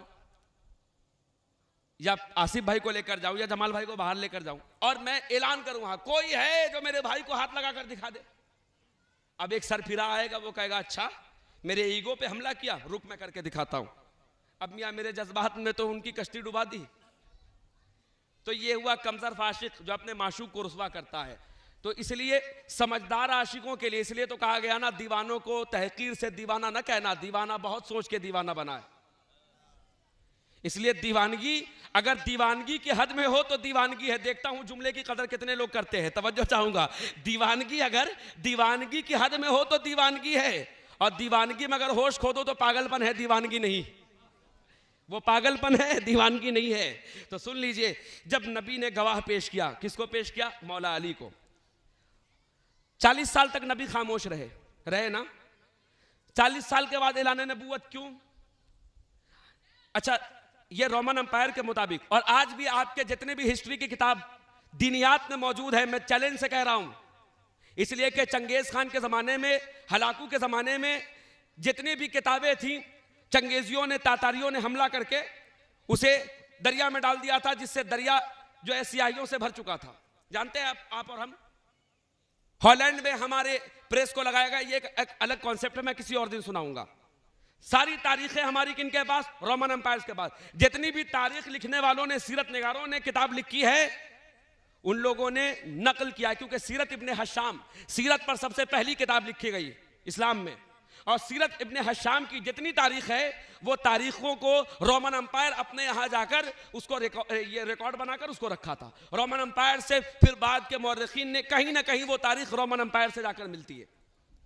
तो मैंने उसकी किताब का हवाला दिया कि जो तारीख जो होता है ना, देखिए तारीख जो होती है, तारीख ना शिया होती है ना तारीख सुन्नी होती है, तारीख तो साफ बेरहम आईना है, जिस हिसाब से देखोगे वो तारीख तुम्हें दिखा देगी, तारीख बेरहम आईना है। तो इसलिए रोमन अंपायर लिखता है कि एक ही था जिसने कहा मैं गवाही दूंगा। अच्छा, जब 40 साल के थे नबी, मौला अली की विलादत कब हुई? मौलूद काबा मनाते हैं। मौला अली की विलादत कब? जब नबी की उम्र 30 साल की थी। अब देखता हूं कितने लोगों का जहन पहुंचता है। जब मौला अली की उम्र 10 साल की थी तब नबी की उम्र 40, और जब नबी 30 के थे तब अली की विलादत हो रही है, और 40 साल के बाद नबी ने ऐलान किया, 10 साल की उम्र में अली ने तस्दीक की। नहीं समझे आप? यही तो परेशानी है हमारे सुन्नी भाइयों में, बड़ा खोल खोल कर समझाना पड़ता है। अरे 30 साल के हैं नबी, कुछ चेहरे समझ गए, मैं उन चेहरे को देख रहा हूं, मगर कुछ लोगों को दुश्वारी हो रही है। आइए वो अली का जाकिर ही क्या जो खोल खोल कर न समझाए। सुनिए, जब 10 साल के हैं अली तो नबी की उम्र कितनी? 30 साल। जब 40 साल के हुए तो नबी अली की उम्र 10 साल, और 10 साल की उम्र में तस्दीक की। यानी नबी ने ऐलान नबूवत 40 साल के बाद इसलिए किया ताकि कोई आकर मेरे नबूवत की तस्दीक कर दे। अगर नबी ऐलान नबूवत पहले कर देते तो जमाना कहता कौन नबी, कौन है तुम्हारा गवाह? तो गवाह में उसको पेश करना था ना कि जो वहां मौजूद रहा हो। कहा इन्नी रसूलुल्लाह, कुफार ने कहा गवाह क्या है, कौन है गवाह? तो उधर से आवाज आई अना वलीउल्लाह, मैं गवाह हूं। अच्छा, हम अलीउन वलीउल्लाह पढ़े तो आप कहिएगा ये शिया हो गए। अच्छा, यहां पे कौन ऐसा मुसलमान है जो अली को अल्लाह का वली नहीं समझता है? और जो नहीं समझता है, सुन लीजिए, एक मसला समझा दे रहा हूं। एक मसला यह है इमाम साहब, किसी वली की शख्सी विलायत, यानी किसी वली की इंडिविजुअल उसकी अपनी विलायत, किसी वली की शख्सी विलायत का आप इनकार कर दीजिए कि फला साहब वली नहीं है। मिसाल के तौर पर फला साहब वली नहीं है, फला साहब को मैं वली नहीं समझता, आप काफिर नहीं होंगे। मुसल्लमुस सबूत, यानी जिनके विलायत का सबूत मिलता है उनके हम असर बुजुर्गों से, उन वलियों के विलायत का अगर आप इनकार करेंगे तो आपको गुमराह कहा जा सकता है, काफिर नहीं कहा जा सकता। मगर उनकी विलायत, जिनकी विलायत कुरान से साबित, जिनकी विलायत हदीस से साबित, जिनकी विलायत मंसूस मिनल्लाह है, जो अल्लाह के आयात से भी वली, जो नबी के रिवायात से भी वली, तो किसी वली का आप इनकार कर सकते हैं, विलायत का इनकार करेंगे तो हो जाएंगे काफिर। अरे यही तो बात है, एक मुरीद अपने पीर साहब को जबरदस्ती वली बनाए फिर रहा है, तब कोई ये नहीं कहता किस किताब में लिखा है। जब हम ये कहे कि मौला अली ने मुर्दा जिंदा कर दिया तो कहेंगे ये कौन सी किताब में लिखा है, ये कौन सी किताब में लिखा है? यही तो बात है। अच्छा, कौन कौन आते हैं? ये शेर अहले सुन्नत, वाह। अच्छा, वो कौन है? ये शेर संभल हैं, ये शेर मुरादाबाद हैं, है ना, बड़े बड़े शेर घूम रहे हैं। और जब वाकई में सामने में कोई मुकाबले का आ जाता है तो ये लोमड़ियों की तरह भागते हैं। शेर मुरादाबाद, शेर लखनऊ, शेर बंगाल, शेर बिहार। अच्छा, तुम शेर बिहार की बात करो तो सुन्नी, तुम शेर बंगाल की बात करो तो सुन्नी, तुम शेर उत्तर प्रदेश की बात करो तो सुन्नी, तुम शेर दिल्ली की बात करो तो सुन्नी, तुम शेर बंबई की बात करो तो सुन्नी, हम शेर खुदा की बात करें तो शिया। हाय हाय,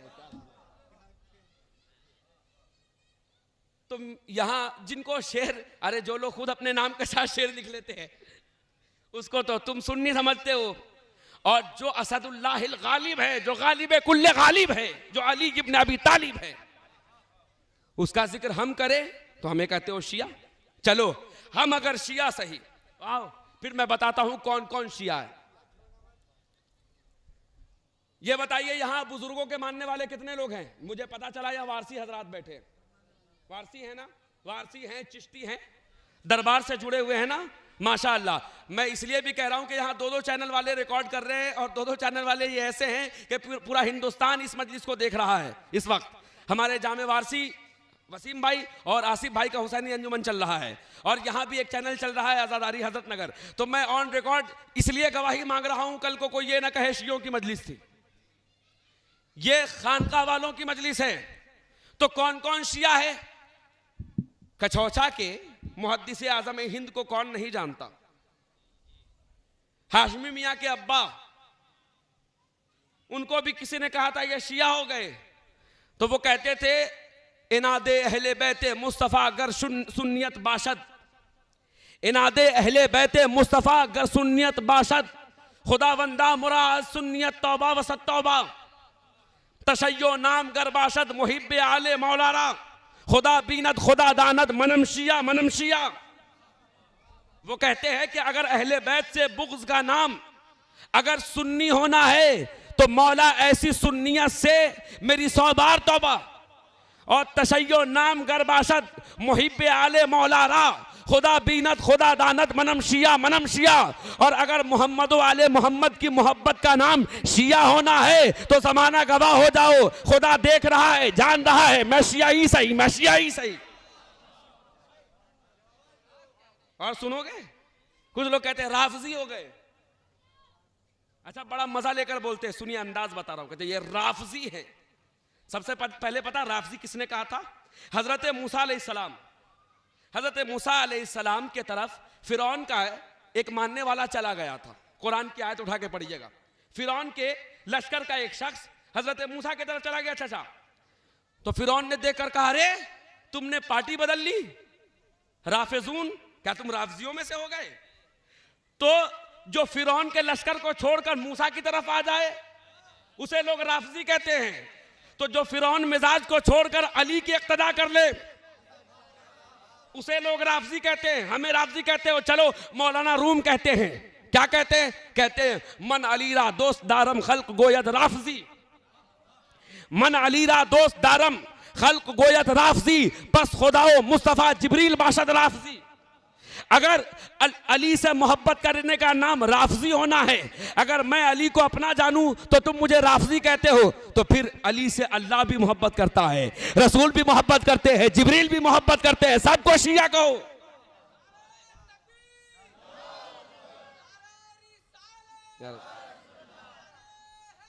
यार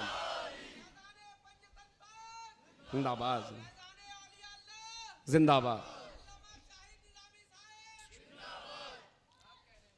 और इमाम शाफई ने साहब कह दिया, दीवाने शाफई पढ़ना, कि जो मुझे अहले बैत की मोहब्बत में शिया और राफजी कहे तो दो जहान वालों गवाह हो जाओ, सारे जहान वालों, कि शाफई से बड़ा कायनात में कोई शिया नहीं, कोई राफजी नहीं।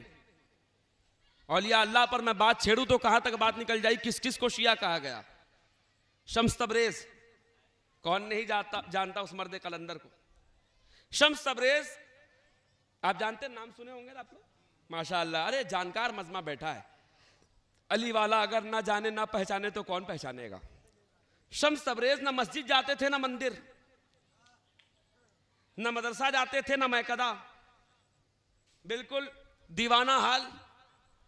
और इस तरह हैरत के आलम में रहते थे कि फारसी में एक मकूला है ना, टक टक दीदम दम न कशीदम, बिल्कुल अलग ही दुनिया में खोए रहते थे। एक साहब आकर कहने लगे, है शम्स तबरेज, अरे अलग अलग कमाल को तुम जाहिर करते रहते हो, तुमसे कमालात जाहिर होते हैं। ये बताओ, ना तुम मंदिर जाते हो, ना मस्जिद जाते हो, ना दैर जाते हो, ना कलीसा जाते हो, तुम्हारा मजहब क्या है? पता है क्या कहा? हुसैनी मजहबम मन हैदर परस्तम। हाय हाय हाय, कहा हुसैनी मजहबम मन हैदर परस्तम। अरे मेरा मजहब पूछने वालों, मेरा मजहब है हुसैनियत और मैं अली वाला हूं। मेरा मजहब है हुसैनियत और मैं अली वाला हूं। अच्छा चलो, तुम कह दोगे वो शम्स तबरेज, तुम मजदूब भी कह सकते हो उनको। भाई तुम जब रसूल अल्लाह की अक्ल पर शक कर सकते हो तो ये तो शम्स तबरेज है। एक वली गरीब नवाज है ना, इन्होंने कहा कि मेरा मजहब है। मजहब जो होता है ना वो दीन का सेक्ट होता है, सेक्ट। दीन जो होता है बुनियाद होती है। इन्होंने तो फिर भी मजहब कहा, गरीब नवाज ने तो पूरा का पूरा दीन कह दिया। का दीन अस्त हुसैन, किसी को एतराज नहीं हुआ। अच्छा इस मिसरे को देखिएगा, अल्लाह की कसम क्या निगाह है गरीब नवाज की। देखिएगा, शाह अस्त हुसैन, बादशाह अस्त हुसैन लिखा हुआ भी है ना गालिबन पीछे, आप इसको पढ़िएगा। शाह अस्त हुसैन, बादशाह अस्त हुसैन, दीन अस्त हुसैन, दीपना अस्त हुसैन, सरदाद नदाद दस दरदस्ते यजीद, हक्का के बिना इला अस्त हुसैन। अंदाज तो देखिए साहब, जिस मिसरे में हुसैन को रखा वहां यजीद को नहीं रखा। वजीम भाई तवज्जो, जिस मिसरे में हुसैन को रखा वहां यजीद को नहीं रखा, और जहां यजीद को रखा वहां हुसैन को नहीं रखा। यानी बता दिया गरीब नवाज ने कि एक गिलास में, एक ज़र्फ में या तो दूध रह सकता है या शराब रह सकती है, तो वैसे ही एक दिल में या तो अली रह सकता है या अली का दुश्मन रह सकता है। ये नहीं होगा आदम से दोस्ती भी, इब्लीस से याराना भी। और अल्लामा इकबाल तो कहते हैं, अगर मैं खोल दूं इस राज को तो पता नहीं तुम मुझे क्या कहोगे, पर इकबाल ने तो कहा, अज होश के मन बेहोशम गोया के नुसैरिये खामोशम। कहते मैं होश में रहकर भी होश में नहीं रहता हूं जब अली की बात करता हूं, जैसे कि कोई खामोश नुसैरी बैठा हो। और मिसाल देते हैं, आप जानते ना एक पूरी कौम थी मौला अली के मानने वाली, नुसैरी कौम, जानते नहीं, मौला अली को खुदा कहा था, मौला कायनात ने काट दिया। तो अल्लामा इकबाल कहते हैं कि चलो कट गए। अफसोस होता है कि उसने तौहीद का इनकार कर दिया था, मगर साथ ही साथ देखिए एक फलसफी है ना अल्लामा इकबाल, हकीमुल उम्मत, कहते हैं कि चलो वो तो फिर भी फजाइले अली के समंदर में डूब कर मरा, ये मौलवी तो गटर में डूब के मरता है। अज़ीज़ान मोहतरम, अली की मोहब्बत हमें खानकाहों से मिली है, और बेदम शाह साहब ने तो क्लियर कह दिया, अपना अकीदा तो यही है, जिस तरह एक ज़ाते मोहम्मद है बेमिसाल, जिस तरह एक ज़ाते मोहम्मद है बेमिसाल, पैदा हुआ ना होगा कोई दूसरा अली, हो ही नहीं सकता ना। दूसरा अली होने के लिए दूसरा खुदा होना पड़ेगा, दूसरा अली होने के लिए दूसरा रसूल होना पड़ेगा। इसलिए दूसरा अली तो ले आओगे, ज़बान मुस्तफ़ा चुसवाने के लिए किसको लेकर आओगे? दूसरा अली तो ले आओगे, दूसरा काबा कहां से लाओगे? दूसरा अली तो ले आओगे, दूसरा काबा कहां से लाओगे? लोग कहते हैं अली का जिक्र मिटा दो, अली का जिक्र खत्म हो जाना चाहिए। अली की विलादत कहां है बोलिए? काबे में। और शहादत कहां है? मस्जिद में। बहुत लोग मेहनत करते हैं, ये अली का जिक्र कर रहे हैं, अरे इनके मजलिस पर शियत की मोहर लगा दो, ये शिया लोग हैं, ये मजलिस करते हैं, ये शिया हैं। अच्छा ये शिया है तो अच्छा क्या किया जाए फिर? इनके मजलिस को बंद करो, ये शिया है, अली का जिक्र बंद कर दो। अली के जिक्र क्यों ना करे? क्योंकि कई हजार साल तक मेंबरों पर इनके बाबा, इनके मामू ने तो गालियां दिलवाई थी। अच्छा एक को तो बड़ा शौक से मामू कहते हो, मोहम्मद बिन अबू बकर को मामू क्यों नहीं कहते? भाई एक को तो शौक से मामू कह रहे हो। अच्छा वो मामू कह रहा है जो कहता है कि नबी को अपनी तरह बशर न कहो, नबी की बीवी को अम्मा, उनके भाई को मामू कह रहे हो तो नबी को कह दो अब्बा। और रिश्तों की भी तमीज नहीं, नबी की बीवी को कहेंगे अम्मा, और नबी है बड़े भैया की तरह, उनका वक्तों को पता भी नहीं है कि भैया की बीवी भाभी जान होती है, अम्मा जान नहीं होती।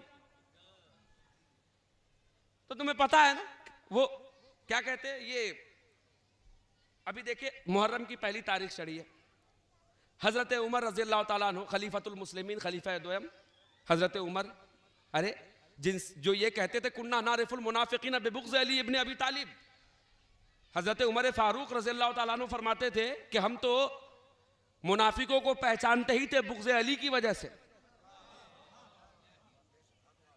तो हम तो सुन्नत उमर पर है, तुम अल्लाह जाने किस सहाबी को मान रहे हो।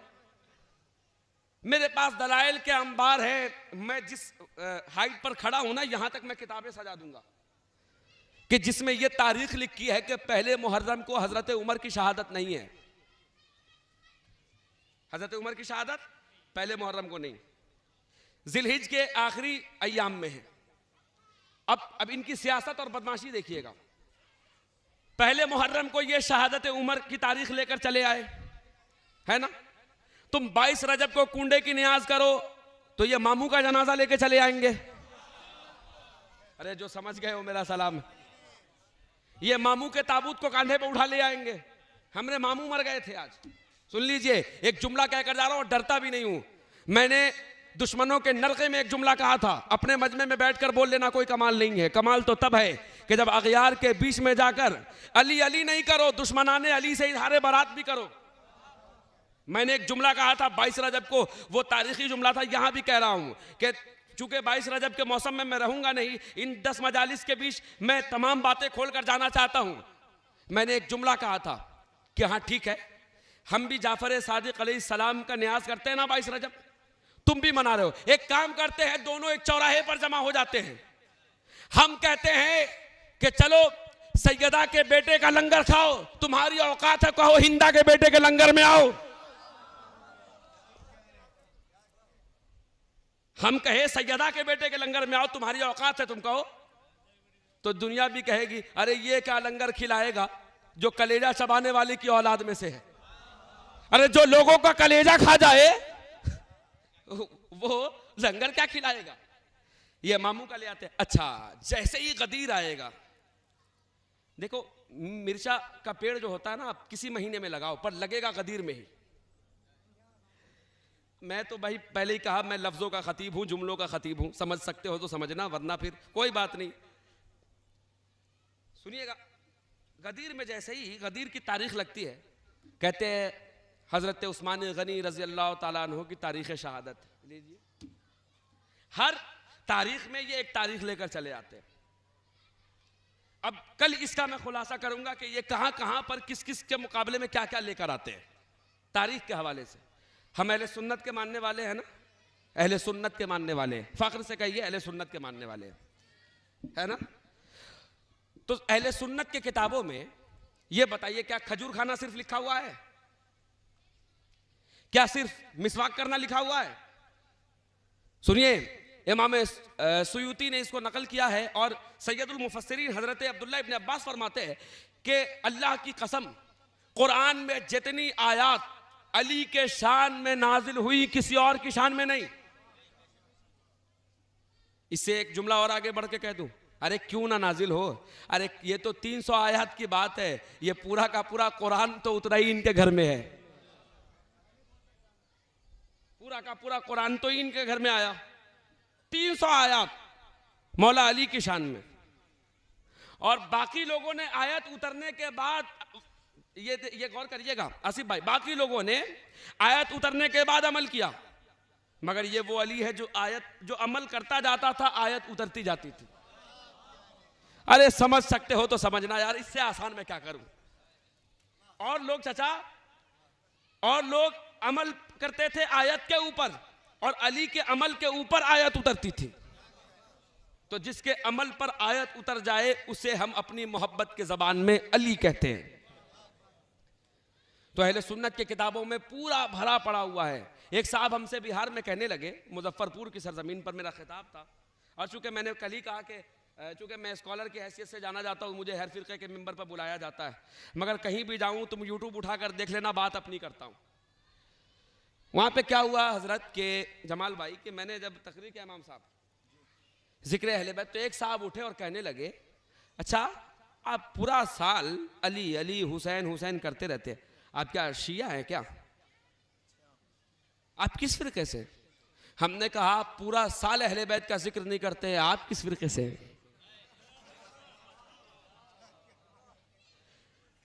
आप पूरा साल अहले बैत का जिक्र नहीं करते। आप बताइए कि गदीर के दिन अगर जुमा पड़ जाए, मैं अपने कलकत्ते की बात करूं, अक्सर मसाजिद का हाल यह है कि वहां जिस तरफ से आवाज सुनिए, इस मेहनत में जबरदस्ती लगे होते हैं कि कैसे सहाबा और अहले बैत का टकराव कराएं। ये मौलवी असल में सहाबा के गुस्ताख हैं, जो सहाबा को अहले बैत के मुकाबले पर लेकर आते हैं। अरे खुद हजरत अबू बकर सिद्दीक ने फरमाया, जाकर पढ़ो बुखारी, फरमाते हैं कि नबी के मोहब्बत नबी के अहले बैत में तलाश करो। सुन रहे हैं आप? आवाज पहुंच रही है? तो हजरत अबू बकर क्या फरमा रहे? नबी की मोहब्बत उनके अहले बैत में तलाश करो। हजरत उमर क्या कह रहे हैं? लौला अलीउल्लाह हलका उमर, अली ना हो तो उमर हलाक हो जाए। तुम जिनका झंडा ढो रहे हो वो कहते हैं कि अली ना हो तो हम हलाक हो जाए, और तुम हजरत उमर का टकराव करा रहे हो मौला अली से। सुनिए, इमाम अहमद बिन हंबल का बेटा, बस आखिरी करी है फिर मसाइब की तरफ आ रहा हूं। इमाम अहमद बिन हंबल का बेटा अब्दुल्ला इब्न अहमद एक मर्तबा अपने बाबा से कहते हैं कि ए बाबा अहमद बिन हंबल, सहाबा की फहरिस्त तैयार करिए। तो हजरत अब्दुल्ला इब्न अहमद जो अहमद बिन हंबल के बेटे हैं, इमाम अहमद बिन हंबल ने फहरिस्त लिखी। हजरत अबू बकर का नाम लिखा, हजरत उमर फारूक का नाम लिखा, हजरत उस्मान गनी का नाम लिखा, मौला अली का नाम नहीं लिखा। अरे सुन रहे हो? 3 का लिखा, उसके बाद मौला अली का नाम नहीं लिखा, उसके बाद बदरी साहबा का नाम लिखा, ओहद वालों का नाम लिखा, अव्वलीन का लिखा, मुहाजिरीन का लिखा, अंसार का लिखा, लिखते चले गए। बेटे ने कहा बाबा अली को आप सहाबी नहीं मानते? अली को कितने नंबर पे जानते? पूरी फहरिस्त में अली का नाम ही नहीं लिखा, आप अली के दुश्मन हैं क्या? तो इमाम अहमद बिन हंबल फरमाते, अरे तुमने कहा था सहाबा की फहरिस्त बनाओ, तुमने कहा कहां के अहले बैत का नाम लिखो। मैं ऑथेंटिक किताबों से दलील दे दे कर बात कर रहा हूं, गवाह रहना। ये मत कहना जो कहना है अभी कह देना, कल को मत कहना, वरना ये तो मुझे पता है कि अल्लाह अल्लाह होकर सारे बंदों को खुश नहीं कर पाता, मैं बंदा होकर कैसे करूं। अरे गदीर के खुतबे के बाद से तो रसूल अल्लाह से बहुत से लोग नाराज हो गए, मैं तो फिर भी खतीब हूं। तो जो सवाल करना हो अभी कर लेना। तो अजीजान मोहतरम, कहा कि अहले बैत का नाम तुमने पूछा कहा जो मैं लिखता। अब आगे लिखते हैं इमाम अहमद बिन हंबल, मौला अली का कौल जाकर पढ़िएगा मुस्नद अहमद बिन हंबल। लिखते हैं कि खुद मौला अली फरमाते हैं कि हम अहले बैत के ऊपर किसी को कयास मत करना। क्या कहा? हम अहले बैत के ऊपर किसी को कयास मत करना, यानी हम अहले बैत के मुआजने पर किसी को लेकर मत आना, इसलिए कि अहले बैत भी है, सहाबी भी। अहले बैत का हर फर्द सहाबी है, मगर सहाबी का हर फर्द अहले बैत नहीं है। एक दलील आगे बढ़कर दूं, सहाबा में बहुत से असहाबे पैगंबर पर हमारी जाने कुर्बान, मगर एक ऐसा सहाबी है जिसे सलमान फारसी कहते हैं। अगर सूफी हो और सलमान को नहीं पहचानते तो तुम्हें सूफियों से कोई वास्ता ही नहीं। हजरत सलमान फारसी को क्या कहा मेरे नबी ने? सलमानु मिन्ना अहलल बैत, यानी तुम सलमान मेरी अहले बैत में हो। अच्छा, यहां से लेकर मजमे के आखिरी सफ तक मैं पूछना चाहता हूं, मुझे यह बताओ सलमान जलीलुल कद्र सहाबी थे कि नहीं? जन्नती सहाबी? अरे जन्नत जिनके दीदार का इंतजार करती हो वो सहाबी। तो सहाबी तो पहले से हैं। अब देख रहा हूं मैं पढ़े लिखे लोगों का चेहरा, मेरी तरफ देखिएगा, सहाबी तो ये पहले से हैं। अब नबी कह रहे हैं सलमानो मिन्ना अहलल बैत, एक उम्र गुजारी अहले बैत की चौखट पर, दरवाज़े ज़हरा पर झाड़ू लगाया, शायर कह उठा दरे ज़हरा पे आके आदमी इंसान बनता है, कोई मीसम कोई कंबर कोई सलमान बनता है। झाड़ू लगाया तो सहाबी तो पहले भी थे ये। अब नबी ने देखा अहले बैत से ऐसी मोहब्बत, नबी ने कहा सलमान सलमान सलमानो मिन्ना अहलल बैत, सलमान तुम मेरी अहले बैत से हो। यानी नबी ने कयामत तक के लिए अपनी उम्मत को एक कुल्लिया दे दिया कि सहाबा से अहले बैत का मुआजना कंपैरिजन मत करना, इसलिए कि सहाबियत का जब प्रमोशन होता है तो मंजिले अहले बैत तक पहुंचती है। सहाबा का जब प्रमोशन होता है, सहाबियत की प्रमोशन होती है, तब मंजिले अहले बैत तक आकर रुकती है। अजीजान गिरामी, समेट दी मैंने गुफ्तगू, समेट दिया अपने मजमून को। यही सलमान जो गुलामी में अहले बैत की मंजिल तक पहुंच गया, जो इस अहले बैत की गुलामी में आया। कोई बेज़र आया था ज़हरा के दर पर तो वो अबू ज़र बना दिया गया, कोई सलमान आया तो फ़ख्रे सुलेमान बना दिया गया, कोई हब्श का काला बिलाल आया तो मिल्लत का हिलाल बना दिया गया। ये दरे ज़हरा है जिस दरवाजे पर नौकर बनकर फरिश्ते आते, कभी दर्जी बनकर, कभी खैराती बनकर, यानी इस दर पर जो आया मुअज़्ज़ज़ हो गया। अज़ीज़ान गिरामी, आज मैं फिर एक ग़ुलाम हुसैन के मसाइब पढ़ने को बैठा हूँ कि ये भी ख़ैमा हुसैन पर आया था, मगर मौला ने इस शख्स को बुलाया था जिसका नाम है ज़ुहैर अल-क़ैन। इंशाअल्लाह कल मैं हबीब इब्न मज़ाहिर इमाम हुसैन के बचपन के दोस्त के मसाइब पढ़ूंगा। आज एक फिर असहाब हुसैन का सुनिए। फिर चौथे, जिस तरह से अशरे की 10 रोज़े की अशरे की जो तरतीब होती है, मैं मसाइब के मनाजिल उसी तरह से आगे उबूर करता रहूँगा। आज आइए हज़रत ज़ुहैर अल-क़ैन के मसाइब सुनते हैं। ये हज़रत ज़ुहैर कौन है? खलीफा स्वयं हज़रत उस्मान गनी के ज़माने में जब एक फितना उठा था कि मौला अली के ऊपर इल्ज़ाम डाला गया था हज़रत उस्मान की शहादत का, तो उस वक्त मुनाफिकों के इस मंसूबे में ये भी शरीक थे। हज़रत ज़ुहैर अल-क़ैन, उनके मंसूबों में इन्होंने भी साथ दिया था। उस वक्त जो है ये आप कह सकते हैं कि गफलत में थे, गाफिल थे, उनके साथ थे। मगर अल्लाह जाने ज़ुहैर पर कौन सा करम था। हसब नसब में बड़ा पाक व शफ़ाफ था ज़ुहैर। क्या हुआ कि जब मेरे मौला ने जब हज को उम्रे में तब्दील किया और जब रवाना हुए करबला की तरफ, कूफे की तरफ, तो जब इनका लश्कर आगे बढ़ रहा था ना, तो रास्ते में सफ़र में खेमे का पड़ाव डाला जाता था। उस ज़माने में जहाँ खेमा लगाया जाता था, लश्कर ठहरते थे। तो हबीब इब्न ये हज़रत ज़ुहैर अल-क़ैन ने, अज़ीज़ान गिरामी, इस हिसाब किताब से अपने लश्कर वालों को समझाया था कि देखना मेरा खेमा हुसैन के खेमे के आसपास लगने ना पाए, इसलिए कि ये इतने शर्मिंदा थे कि हुसैन का सामना नहीं करना चाहते थे। हाँ ज़ादारो, जब दिल में नदामत आ जाती है, जब दिल में एहसास आ जाता है, तब अहले बैत का करम हो जाता है। हाँ ज़ादारो, क़यामत हो गई। बस चंद जुमलों में मसाइब समेट दूंगा। इस हिसाब से खेमा रखा कि हुसैन के खेमे के आस पास वो खेमा ना हो।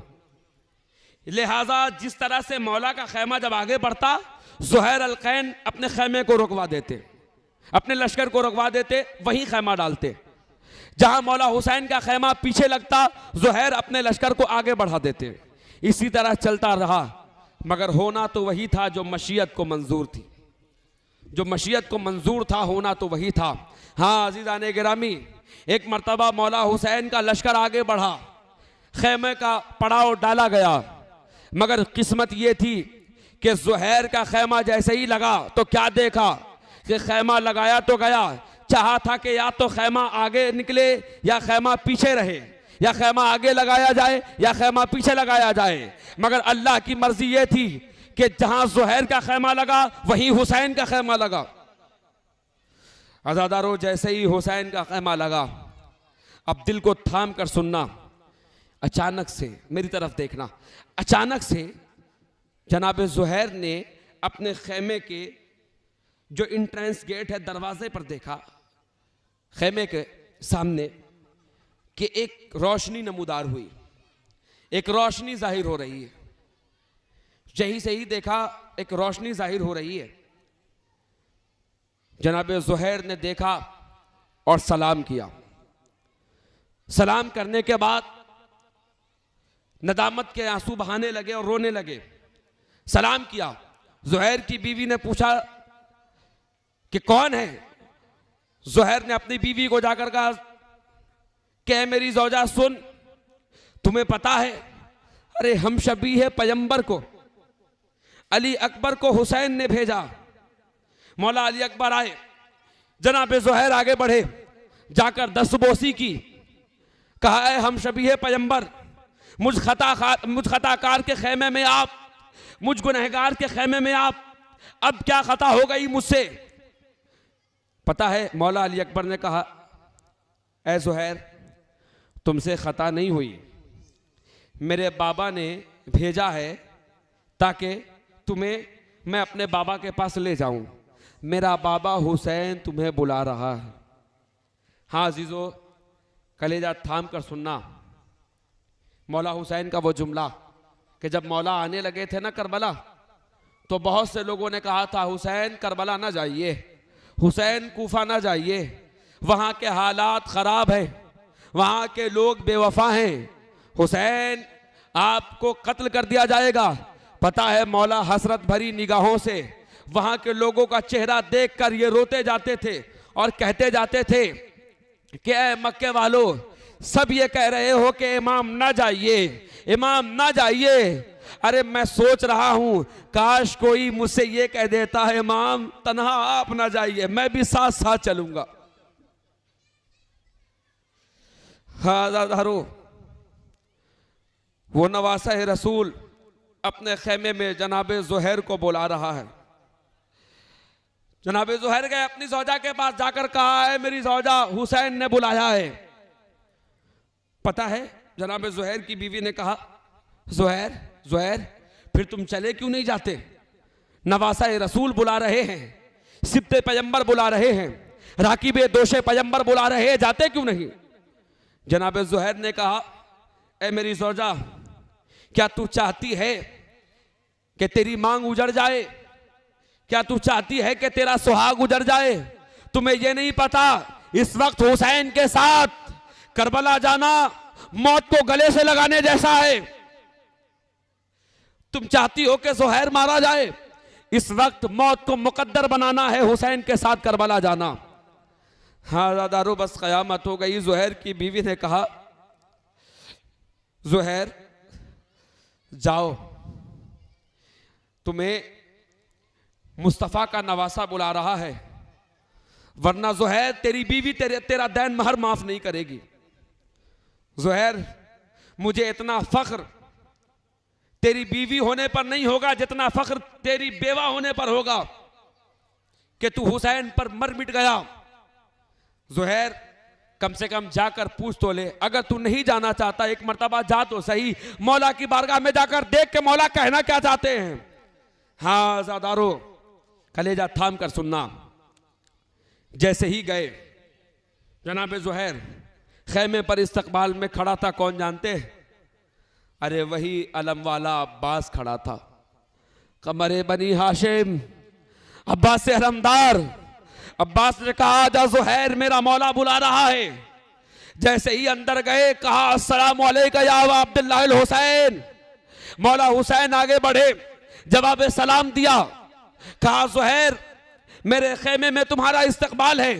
जनाब ज़ुहैर आकर बैठे, कहा मौला मुझसे जो भी खता हुई हो माफ कर दीजिए, इसलिए कि आप कूफे की तरफ रवाना हो रहे हैं और मुझसे जो भी खता न जाने में हुई अनजाने में हुई मुझे माफ फरमा दीजिए। पता है जनाब हुसैन ने, मौला हुसैन ने क्या कहा जनाब ज़ुहैर को? कहा ज़ुहैर मैं तो तुझे बुलाया ही इसलिए कि तुम्हें मगफिरत का परवाना दे दूं। कहा ज़ुहैर ये देखो, एक रुक्का दिखाया जिस फहरिस्त में शोहदा के नाम लिखे थे,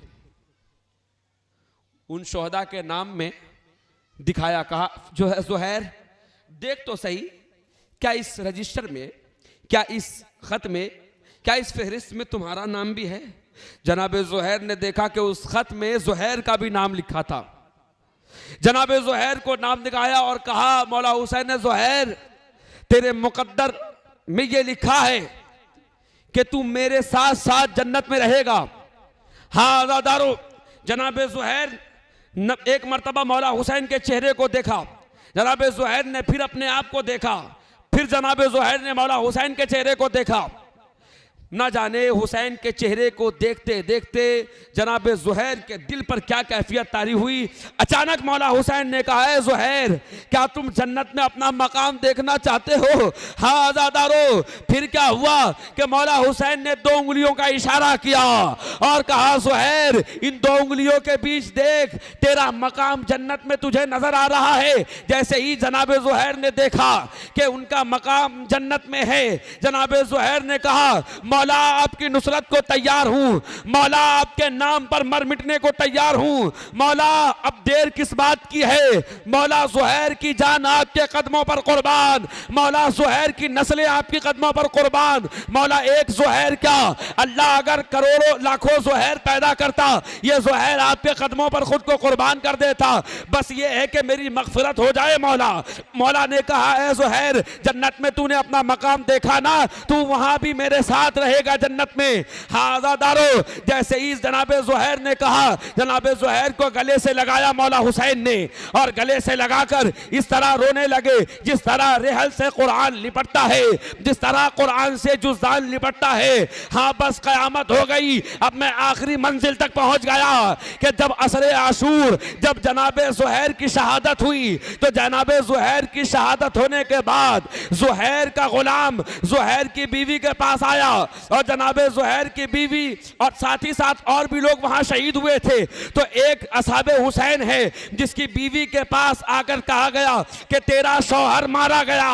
पता है, उस शौहर की बीवी ने, उस असहाबे हुसैन की बीवी ने कहा कि ये ले कफन लेकर जा, मेरे शौहर को कफन पहना देना, इसलिए कि हुसैन के साथ तो हुसैन के न जाने कितने चाहने वाले हैं। वहां हुसैन के घर वालों के लाशों पर, अहले बैत के लाशों पर कफन देने के लिए बहुत से लोग होंगे, मगर मेरे शौहर का वहां कोई नहीं। मेरे शौहर के लाशे पर कफन उड़ा देना।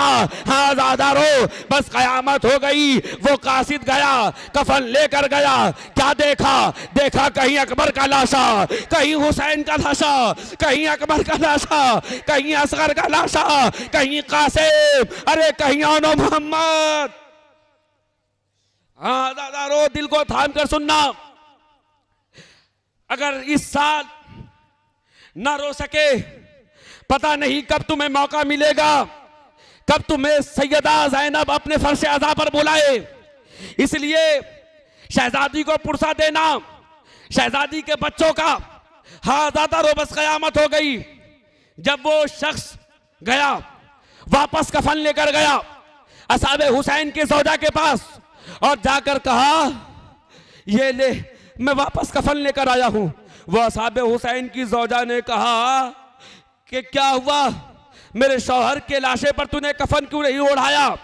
कहा, बीबी, अरे एक कफन में काम नहीं चलेगा, इसलिए कि वहां एक कफन नहीं चाहिए, अरे वहां 72 कफन, 71 कफन और चाहिए। हाँ, मेरा जुमला मुकम्मल हो रहा है, ज़हमत तमाम कर रहा हूँ ज़ादारो, मेरे कलेजे में भी उतनी ताकत नहीं मिल रही, मैं बहुत ठहर ठहर कर पढ़ रहा हूँ, इसलिए कि मसाइब बयान करना ये कलेजे की बस की बात नहीं होती। हाँ ज़ादारो, सुन लीजिए, ये मौला की अता होती है कि कोई मसाइब पढ़ता है, इसलिए कि मसाइब आले मोहम्मद में इतना कर्ब है कि एक इंसान वाला दिल रखकर बयान नहीं कर पाता। हाँ ज़ादारो, जरा सोचो तो सही, तुमने तो करबला सुना है ना, अरे ज़ैनब ने करबला देखा है, सज्जाद ने करबला देखा है। अल्लाह अकबर, तुमने करबला सुना है ना, उन्होंने करबला देखा है। अरे हाय, दुखियारी माँ की दुखियारी बेटी ज़ैनब, अल्लाह तुम्हारी बहनों को वो दिन न दिखाए जो दिन हुसैन की बहन ने देखे हैं। अरे कायनात में एक ऐसी बहन है जिसने अपने दोनों भाइयों के लाशे को देखा। अरे कभी एक भैया हसन के लाशे पर तीरों को बरसता देखा, तो कभी एक भाई हुसैन के लाशों को तीरों पर ठहरा हुआ देखा। हाँ ज़ादारो, बहुत ठहर ठहर कर पढ़ रहा हूं। कहा, वहां एक लाशा नहीं है, ए बीबी, वहां 71 कफन और चाहिए, 71 कफन, इसलिए कि 72 लाशें हैं। कहा, क्यों? कहा कि सिर्फ तेरे शौहर का लाशा नहीं, अरे मैं तो गया था एक कफन लेकर, मगर बीबी, अरे मैंने एक जगह देखा तो बाजू बुरीदा अब्बास का लाशा, अरे एक जगह देखा तो हम शबी है पैगंबर अकबर का लाशा, अरे एक जगह देखा तो ज़ैनब के दोनों लाल और नो मोहम्मद का लाशा, एक तरफ देखा तो हसन मुज्तबा के बच्चे का लाशा, अरे एक तरफ जाकर देखा, अरे बीबी वहां एक लाशा नहीं, वहां 71 कफन चाहिए। अरे आखिरी में मैंने तो ऐसा लाशा देखा कि जिसके ऊपर कोई कफन तो छोड़ो, अरे कोई रेत डालने वाला नहीं। अरे कफन कौन पहनाए? हाँ, कफन के बदले कोई घोड़े दौड़ाता है, कोई अमामा नोचता है। बस यअलमुल्लज़ीना ज़लमू अय्य मुनक़लिबिन यनक़लिबून व आख़िरु दावाना।